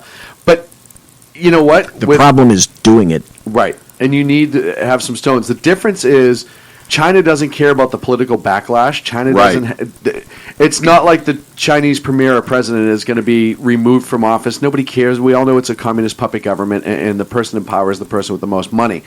So unlike here, where it would be national news and, oh, my God, how could you do this, et cetera, et cetera, you now have a country that doesn't give a shit, and it benefits them. Because, like I said, if you're China, you're not just nervous. You're nervous about the fallout more than everything else. So why not just take North Korea and call it China? Because they don't want they don't even want the North Koreans there. The United Nations. Oh, fuck the United Nations. Right. So do you think China gives a shit about the United Nations? I do, because it always benefits them politically, because they have that veto that they wield. Yeah, like crazy. And so does Russia. The problem is right now we don't. Yeah, hey, we want to sanction China for taking out North Korea. We veto that. Oh, fuck, okay. The U.S. wouldn't push for anything there. Right. Well, the best case scenario for us is just to go, I don't even know what they're talking about. Right. Right. Isn't that still North Korea? Hey, did Kim Jong-un die? How the hell did that happen? Shit. Who's in there now? He seems like a better guy. Oh, it's part of China? No, you're right when you say that I don't think the Chinese want the North Koreans. So here's the problem. They don't want the North Koreans, but shit. I mean, that's 80%, 80-something% of North Korea's economy is Chinese-based. Right. China would have all those workers, and now China doesn't need that buffer zone between South Korea. Right. North Korea can't produce a thing. No. Exactly. Well, but that's why they're essentially an agrarian society listen, still. coal. Right, coal. But even then, China could care less. That they have other reserves. The cost of educating and or building those people up to actually be productive enough to be beneficial. I don't think China. I don't think China wants that responsibility. But I don't blame them. But I think the South Koreans do, if that makes sense, because they're still they're still countrymen, so to speak. Right, and a lot of the people they know are countrymen, so I think that would make a big difference to them, and I think that it would definitely be a moment of bringing their people back together, and I understand that. It would, but the problem is you border China, and China does not want a democratic republic neighbor. People say if you're even remotely thinking about linking the two Koreas back up again, you're not based in reality. You're not a properly thinking individual. Yeah, that's like the United States walking into pick one, any country in the Middle East, and saying everyone is dying for democracy, like George Bush. Well, George Bush was a bleeding idiot when he said that everyone is dying for democracy. No, they're not. They're not. You think everyone thinks like you. Mm-hmm. Well, at least on the Western end of things. Everyone thinks that everyone is reasonable, they're rational, they all want to be free, they all want to be like us. No, they're not. No, they're not. Well, because a lot of them have never known, right? So you're trying to sell things to somebody that they have no concept. You want to get them to convert, put a brothel in, and give them $100. I'll be honest though, it would be like, it would be like taking somebody who out of the Revolutionary War and popping them into 2016 or 2017 and going, all right, there's an airplane. You good? What the hell is that? That's an airplane. We're fine. You want to get on one now? Well, no. No, how does that work? No, trust me, it's fine. You're going to love this shit. Just jump on the airplane. I'll take a musket to the head first. Because you could tell them it's an airplane. You could even go into the physics and science behind it. They're not going to get it. But when you flash something that is so far-fetched to their mindset, they're not going to get it. So no, a lot of people do not want the idea of democracy because they've never lived it. Place like Iran, where you have those older people that lived in the democracy, and when the king was there, but they were actually had freedom and ability, and they could make their own choices and make their own money, and economically they were strong. They would remember what it's like to be free, so you could sell that to that younger generation. You're now talking in the 1950s when the Korean War happened. Yep. The older generations of North Koreans who remember freedom aren't around to tell, and you aren't allowed to talk about it.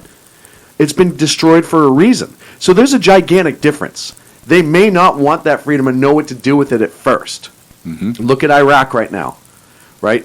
You still have Iraqis that are part of ISIS because they don't know what to do with their freedom. It's getting better. The Iraqi government's doing a better job of handling that shit. But you talk to certain people, like when we talked to Chris a couple years ago, like the people in downtown Baghdad wanted that freedom. Yeah. And they're starting to learn to live with it, and they're starting to understand it, and they were appreciative for it, which never makes the news. But it's the same thing. Once they start to see it and they can formulate it and work with it, the other thing that you don't have in North Korea that you have in a place like Iran and we had in Iraq is the gigantic religious differences. Nearly as much, which is a big issue in the Middle East. Well, that's a huge issue. Right. I still say Islam is not a religion. Islam is a social, political, systemic construct that completely overwhelms everyone's life in the Middle East. Right. And the sad thing is, it's growing more so that fashion into Indonesia. Yeah. When this planet loses Indonesia and it becomes a carbon copy of Islam as practiced in the Middle East, you have not begun to see problems. Yeah, I agree.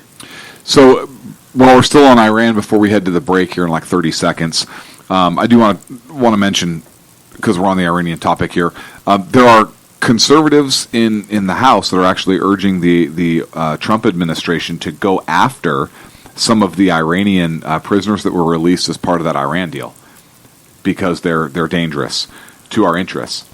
Well, Trump has said that he's considering reneging on the Iran deal. More power to him. Yeah, and that would make Iran the renegee. Mm-hmm. What would that make Trump? I don't know. All this and more. Right here on the Sackheads Radio Show live on the SHR Media Network. What? It's an O. Conservative media done right. You're listening to the SHR Media Network. Hey, it's Shaun from the Sackheads Radio Show. Also one of the owners here at the SHR Media Network. Are you opinionated? Have you ever wanted to do your own show? Have you ever heard somebody like the Sackheads and go, yeah, I could probably do that better? Well, now's your chance. Send me a 5-minute clip at sackheadsradio@gmail.com, and maybe you can be part of the SHR broadcasting team. sackheadsradio@gmail.com. Times are dark.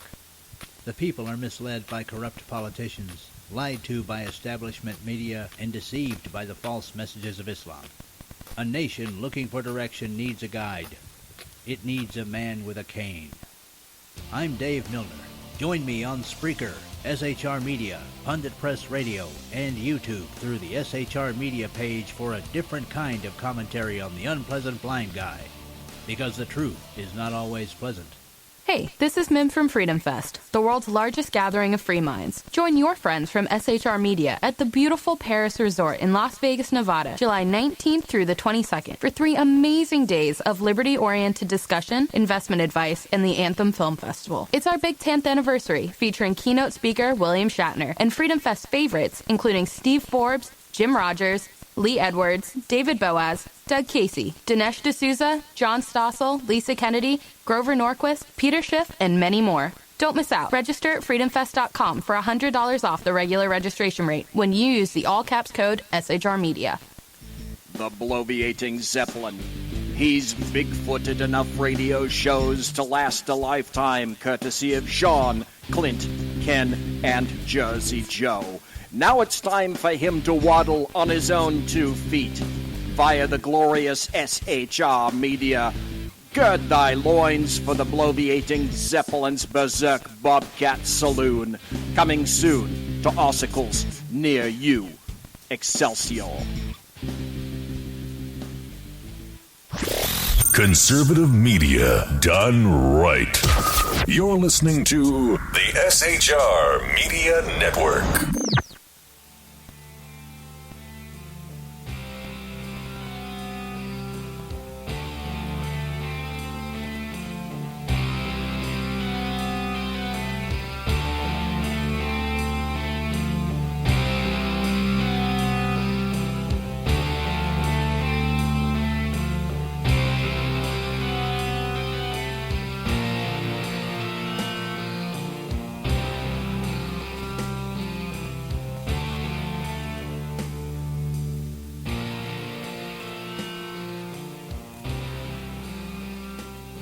And welcome back to the Sackheads Radio Show live on the SHR Media Network. Oh my God, the last half hour, just Last like we 30, said. we're going into it. This stuff just goes, boom, done, gone.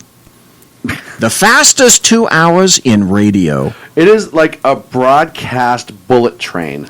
It is. Right into people's ears. Because this is the only bullet train that will ever exist in Fornicalia. Absolutely. The other one will just be paid for, but we'll never ever get anything out of it. So, well, and all that money that was earmarked for that, that'll all eventually go back into the general fund anyway. You kidding me? All the environmental groups that are suing for the track, the planned track, yeah. And we've already spent billions of dollars for that. California is so stupid. Yeah. Yeah, of course we are. Yeah. And the sad thing is, we're a mile and a half from the belly of the beast. Yeah. Where it's just Hey, don't we? Are you a spy? Why are you honing in on our location? Are you a spy? Are you an MSNBC spy? Here we go again. All right, BZ, the lights. This is 2 weeks in a row, BZ. Where were you on the night? Interrogation time. Where were you on the night of the 14th? Because they would never be able to figure out where we were. Blah, blah, blah, blah, blah. So let's get into Trump's tax plan, BZ, and the tax cuts. Well, okay, that's one thing I know absolutely nothing about, except that The only two exemptions that they're considering leaving are the mortgage exemption and charitable deductions. And that's one of the issues that's on the table. My ideal tax plan would be... And credit card interest. They should bring that back. Oh, wasn't that grand when that was there, and you could write all that off. Holy moly. But the thing that I would eventually like to see is, here's your credit card, well, two things actually. Because, number one, I am looking for an American revolution. I want America to go to the business plan. I think all Americans should have to pay quarterlies, like a business. And once that law was leveled, then holy crap, would you ever see changes to the tax laws? But until the bite is felt, I mean, I think it occurred under FDR, where the government took their pound of flesh out of your check before you even saw it was brilliant. That was absolutely brilliant because everyone got used to it immediately, and then you didn't really particularly think of how many taxes you were paying. But how's that legal? Well, our taxes aren't due. Why do they get the interest on our money? That's bullshit. That is complete bullshit. Well, yeah. There are those elements who still believe that taxes of any fashion are completely illegal. But that's a discussion for another day. But we ought to go back to quarterlies. When you went back to quarterlies, made it mandatory, there would be, in fact, another Tea Party. There would be a revolution because people would finally begin to understand not just how many taxes they're paying to the feds, but they also understand how many taxes, what percentile they're paying to their states. Well, and BZ, before your time here, one of my tax ideas always was to wake the American people up to the amount of money that they pay is end of the year, you get your tax bill and the total breakdown. And you get it. Yep. You get it from the state, and you get it from your local, and you get it from the Fed. Yeah, because if you haven't saved, and in that you're screwed. Right. And in that tax bill from each government, if you will, is also a breakdown of the regular taxes you pay for food. So the percentage you pay for every dollar on food, gas, all your regular consumption. So you know what the current tax rate is. So for every dollar that you're spending, you're on a gallon of gas. You buy 1 gallon and it's $2.35. Well, how much of that is taxes? $2.35. You break. I'm not asking what it is right now. No, I can tell you what it is right now in California. But what I'm saying is, in that form, you get things like that. Hey, this is where this money goes. This is where that money goes. So it does shock accountability. The conscience. When you open that bill, it shocks the conscience. Here's what you've and if you want to, it's a bill, but here's what you've paid so far. Right? Here's what you owe. What people don't have any idea. How many people pay attention to those lines on the check with money that comes out? Exactly. They don't even look at your stub. Direct deposit's one of the worst things that's happened in this country for identification of taxes. I refuse. Because what happens is people don't even look at their slips. I get the same amount every single week, so my takeout at the beginning of the year is the same at the end, right? Because I don't work out hourly, I work salary. So. Right, so what's your motivation to monitor that? Right. Which is what is wanted.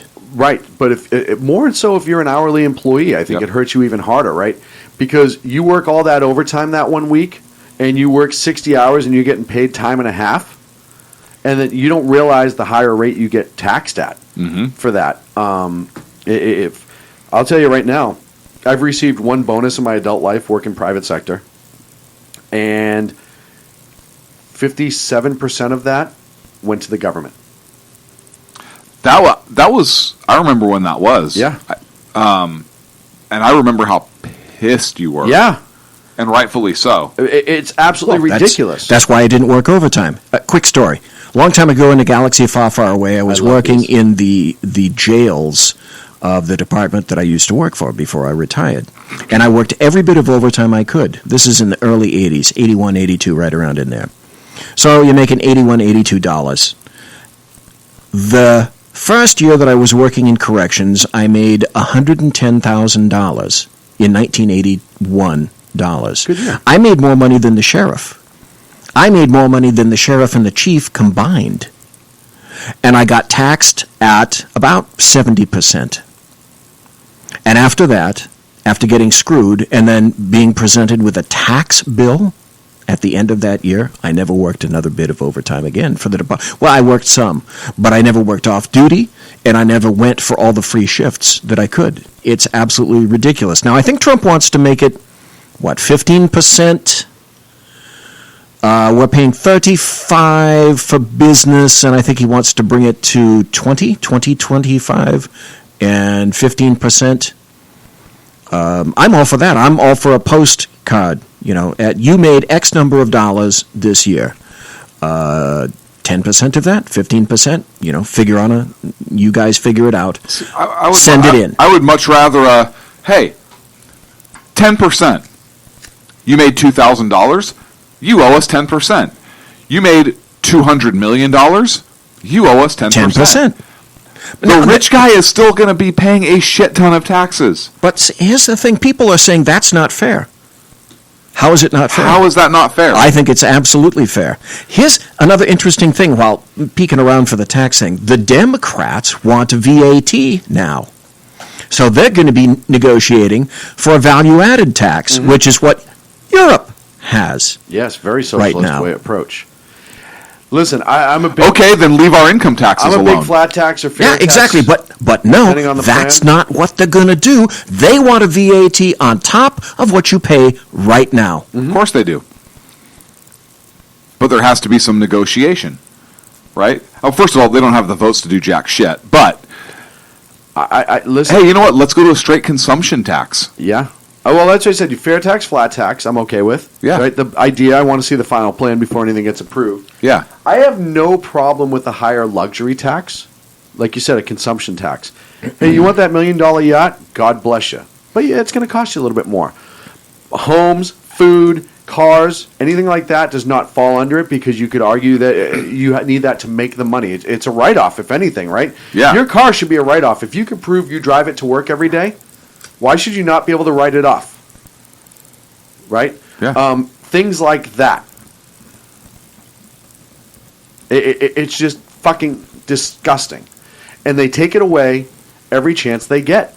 And the funniest part is, and I'm not saying anything anyone on the show doesn't know, but it's not like up until this administration, it's not like any government for the last, 8 years has ever done anything to give. It's always been to take. Yep. Government inherently takes. And I understand that there are certain things they have to take to provide us for, right? Security, all of those things, right? Our regular day-to-day needs that the government provides. The courts. Run the court system. Run Congress. Military. Run the exec. Run the military. You have those things, yes. right? Run the VA. I absolutely okay with that. Run the post office. Run the post office. That's one of the things they're required to do. Right, and do it right and not lose money. Right. The problem is the post office thinks they're the only party in town. And they're only just starting to catch up by that deal with Amazon, which was a good deal that they finally cut. But the reality situation, if Amazon ever came along, post office would be bankrupt by FedEx and UPS because FedEx and UPS actually provide a reasonable service. Quicker. The customer service is way better. Yep. And the rates aren't all that different. Up until the Amazon deal, I was saying 2 years ago that eventually UPS or FedEx is going to be a regular postal service because people are just going to do it that way. It'll be easier. It gets delivered to my door. That's the biggest thing. So FedEx and UPS, in my old house, in the cul-de-sac, we had one of those group mailboxes. And the postman who remember when they used to walk around with a bag and actually deliver? Yep. They only drove to that one thing, filled that, and left, right? There was no, I'm not saying their job isn't hard, but there was no personal delivery. Right.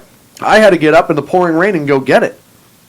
UPS, FedEx, DHL, On Track, a couple of those other ones. It comes to my door.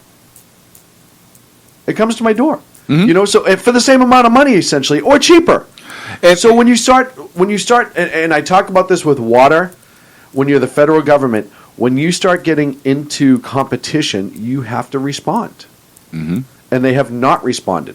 Well, that's because they've never had a businessman for president. That's very true. Yeah. Right. Well, here's another perfect example. You guys have kids that are going to go into college sometime soon or far away. I don't want them to get stupid. One of the two. But now, I don't want to go to college the way colleges are today. Loans, people are, by the way, if you take a federal loan for college, I don't know if people know this, but you cannot declare bankruptcy under that. That's not a condition under which you can go bankrupt. You still owe. You cannot dissolve yourself of that particular debt. Mm-hmm. So if you go to the federal government and you want a loan for your kid, or if you're 57 years old and you want to go back to college and you have a $120,000 loan, you're paying $120,000 for that loan because it's a scam. It's an absolute scam. It's collusion between the United States government and colleges and the states from the colleges so that the numbers of people coming into the colleges go up. They get paid for greater numbers from the federal government, and the federal government makes bank on that. Plus, there's absolutely no competition. So because there's no competition, and the colleges and universities know that the federal government pays like clockwork, that tuition goes up, costs go up. All of it goes up because there's no competition. When there's no competition, everything goes up. So your little Johnny and Jamie and Mohammed, you're paying grand rates for those because there is no competition. Well, think about Johnny, Janie, and Mohammed. Think about colleges today. Do I want my kids going to college? Am I a horrible parent because No, college is a joke. Anymore. College is now who are think about anymore. Yes. Think about the most educated people you know in terms of worldview, in terms of being accurately informed on the issues. I don't care if they're liberal or conservative or what they are, but being accurately informed, being able to critically apply critical thinking skills for themselves. Yeah, that's good. Are those people your college graduates or not? No, you'd be much better served to get your sons, your daughters involved in a trade where right out of wherever they're going to go, right out of a school, they can begin to make money.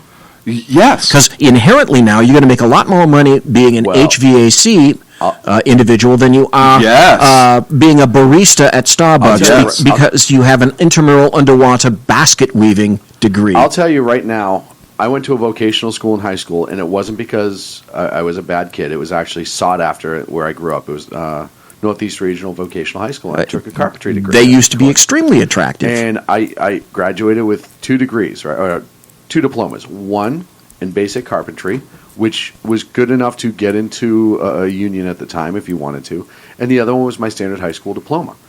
And right out of high school, I was making $14 an hour as a nail banger. Mm-hmm. Because I had that. I wasn't the best at it. I really wasn't. I'm the first one to admit it. But $15 back in 1995, right out of high school, with zero other training, was great. And I had buddies of mine who did the same thing. A couple of them went and got business degrees because they were becoming contractors and they wanted to have that side, that ability. But even the ones that didn't, that went on to just be carpenters and finish woodworkmen and stuff like that. And it wasn't just carpentry. The school I went to had every trade you could possibly think of and more. Cosmetology. And we used to joke at the time, I used to joke in high school, like, why would you ever take cosmetology? It's like girls and haircutting, all that. Half the girls that I went to high school with own their own salons now and are making buku bucks. There's only going to be 2 classes of individuals left making money in the United States anymore. Computer and extremely technical venues. That's over here. The others that are going to continue to make money will be the trades because you will always need people to fix your air conditioning, wire your house, fix your water leaks, fix your HVAC and your automobile, the trades, people who can weld. You're always going to need that stuff. Everything in the middle is going to be replaced. Yes. And so, Joe brought this up in the chat room. And I agree with this, and I was actually going to get to this point. But so Mike Rowe used to be the host of Dirty Jobs. I know where he's going. I haven't even seen chat, but I know where he's going. Everyone loves Mike Rowe. If you don't love Mike Rowe, don't ever talk to me again. He was talking to Tucker Carlson right, two nights ago. First of all, Mike Rowe is just an amazing human being. Most people don't know he's a classically trained musician. And opera singer, he's incredibly smart. incredibly intelligent, accidentally got into television and made the most out of it. But he has this website called Mike Rowe Works. I'm not being paid for this. I'm not being nothing. This is merely Sackhead Shaun's appreciation of this. And what he's been doing the last couple of years is going to Congress, going to everywhere he can, screaming about trades and vocations. Because in one of the stats he brought up, and I don't remember the exact numbers, but essentially going, hey, the amount of attrition that's in the plumbing field versus people who are getting into it because these kids are afraid to get their hands dirty. Well, he brought up the $400 jeans.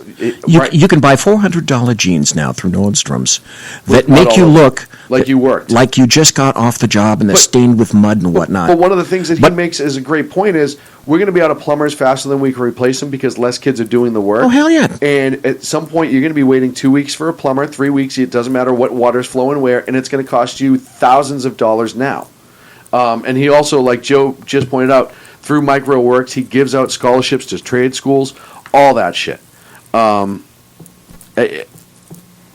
It's just amazing. But the problem is there's not enough people. I can remember when I was in high school, other kids' parents saying, vocational school? You didn't want to go to college? I was like, yeah. First of all, no, I didn't really want to at the time, and I never saw a reason to. But it was frowned upon like it was a stupid kid thing to do. Meanwhile, half the kids I went to school with own shops on some level or another, or they've been in the field forever. I can tell my buddy Eric, he graduated with me, carpentry. He went to Wentworth Institute of Technology, which is a trade college. And he has a contracting company now making buku bucks. Buku bucks. Yeah, and who are the ones going to college the ones that are starting businesses? Are the kids going to college the ones who are building something or making? No, they're not. No, they're not. They're not. So they're not entrepreneurs. Exactly. Right. And this is one of another problem I have with college. Right. A college diploma does not guarantee a successful, long-lasting career anymore. It doesn't. It's money today. I submit it's money terribly spent. And the federal government's going to take advantage of you. And the universities are going to take advantage of the mealy-mouthed mush that your children use for brains every once in a while. Yep. Mm-hmm. And listen, we've talked about college for years on this show. And the fact that there was that big push starting in the early 90s through even now on some level that if you didn't go to college, you couldn't be anything. When the reality of the situation is you only went to college for very specific needs, right? Business degrees weren't business degrees. You didn't accounting. You didn't just go right. You went because you wanted to be a lawyer. You wanted to be a scientist. Astrophysicist. Something that takes a very specific focus and work on it. Political science used to not be what political science is today. It was to explain the political process and how to become a part of it, but it also explained how to understand it and how to see trends in it. It wasn't to teach who was right or wrong, which it is now. I'm a perfect example of that. Mm-hmm. So I went to college, and I got 2 degrees. I got a BA in English, and then I got a BA in Communication Studies, and then I went on to get a master's in English. And so what did I do? I became a cop. Well, that was useful. To a lot of these kids, right? A lot of these kids go and get these degrees because when you're 18 and you don't know the world and your parents are breathing down your neck saying you have to go to college and you can take on all the debt on yourself and the government's going to give you a loan to go to college and you'll be fine. Well, I don't know what I want to do. A lot of these kids are 18. They go into college. They have no idea what they want to do for a career. So they take what seems to be cool at the time. Exactly, Ken. Shakespearean and women's studies. All these, like you said, underwater basket weaving. No, intramural underwater basket weaving. There's a major difference. But they take all these degrees, and then they come out and they're like, well, wait, I don't want to do that. Why did I get my degree in business? I don't want to run a business. Think how inspirational. They can be a community organizer like The Rock. And let me tell you, though, how I think this affects the workforce, right? So now you have these people who are taking jobs. Teaching is one of the biggest ones. How many people go to school from 18 to be a teacher? They go through 22, then they work on their credentials. They get their credentials. You're looking at almost 5.5 years to become a teacher, in some cases 6.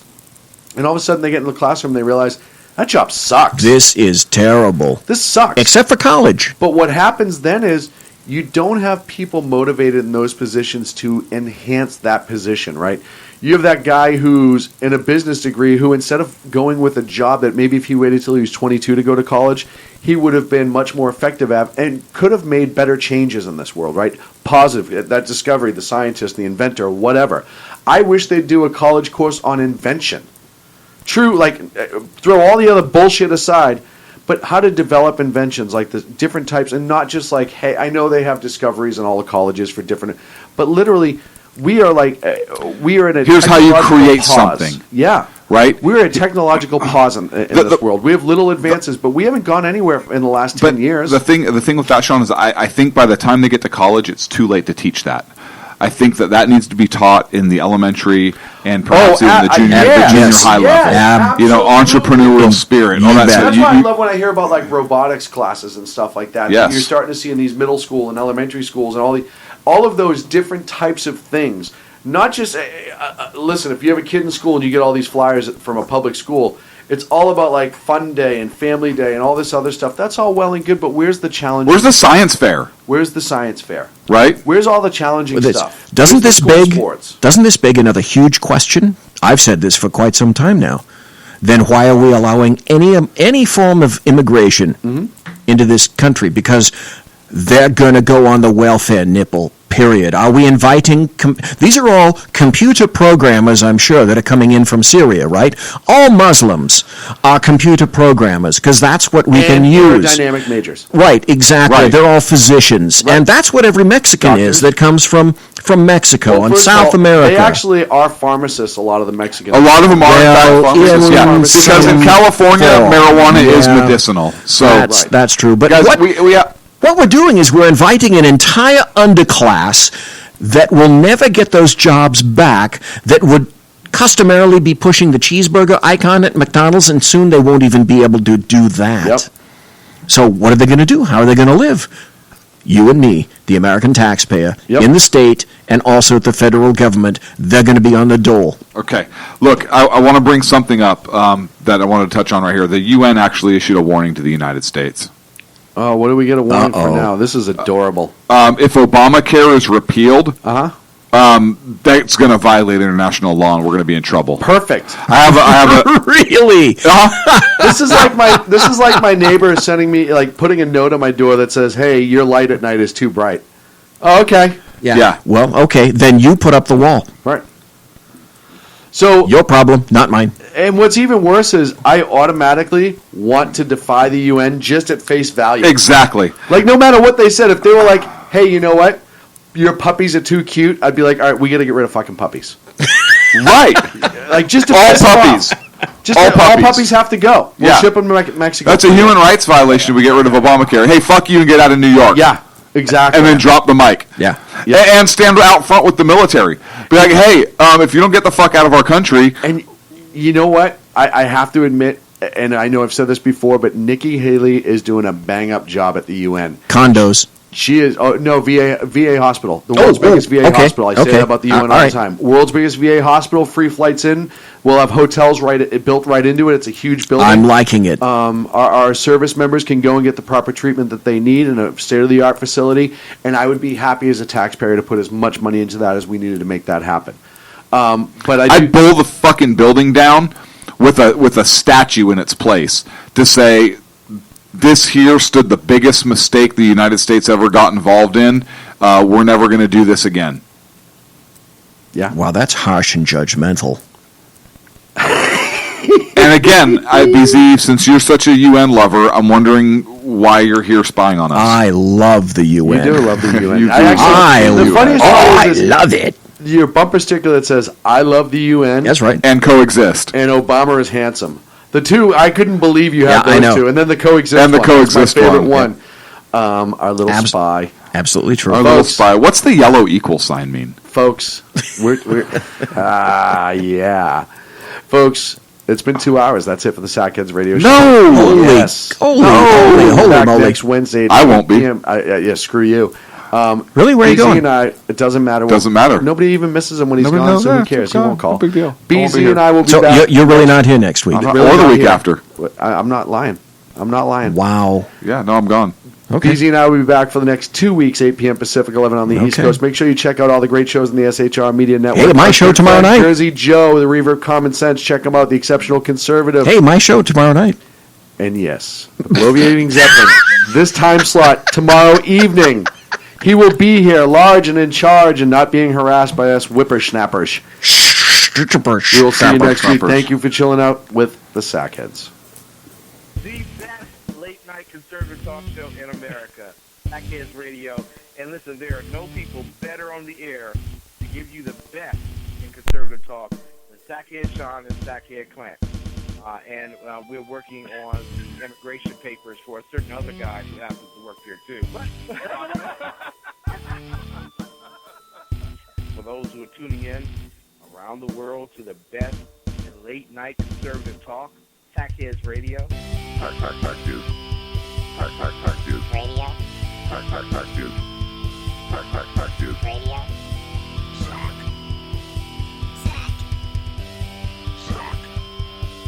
Radio. The best late-night conservative talk show in America. In America. In America. And in this web was a large, I'm pretty sure it was the biggest spider I've ever seen.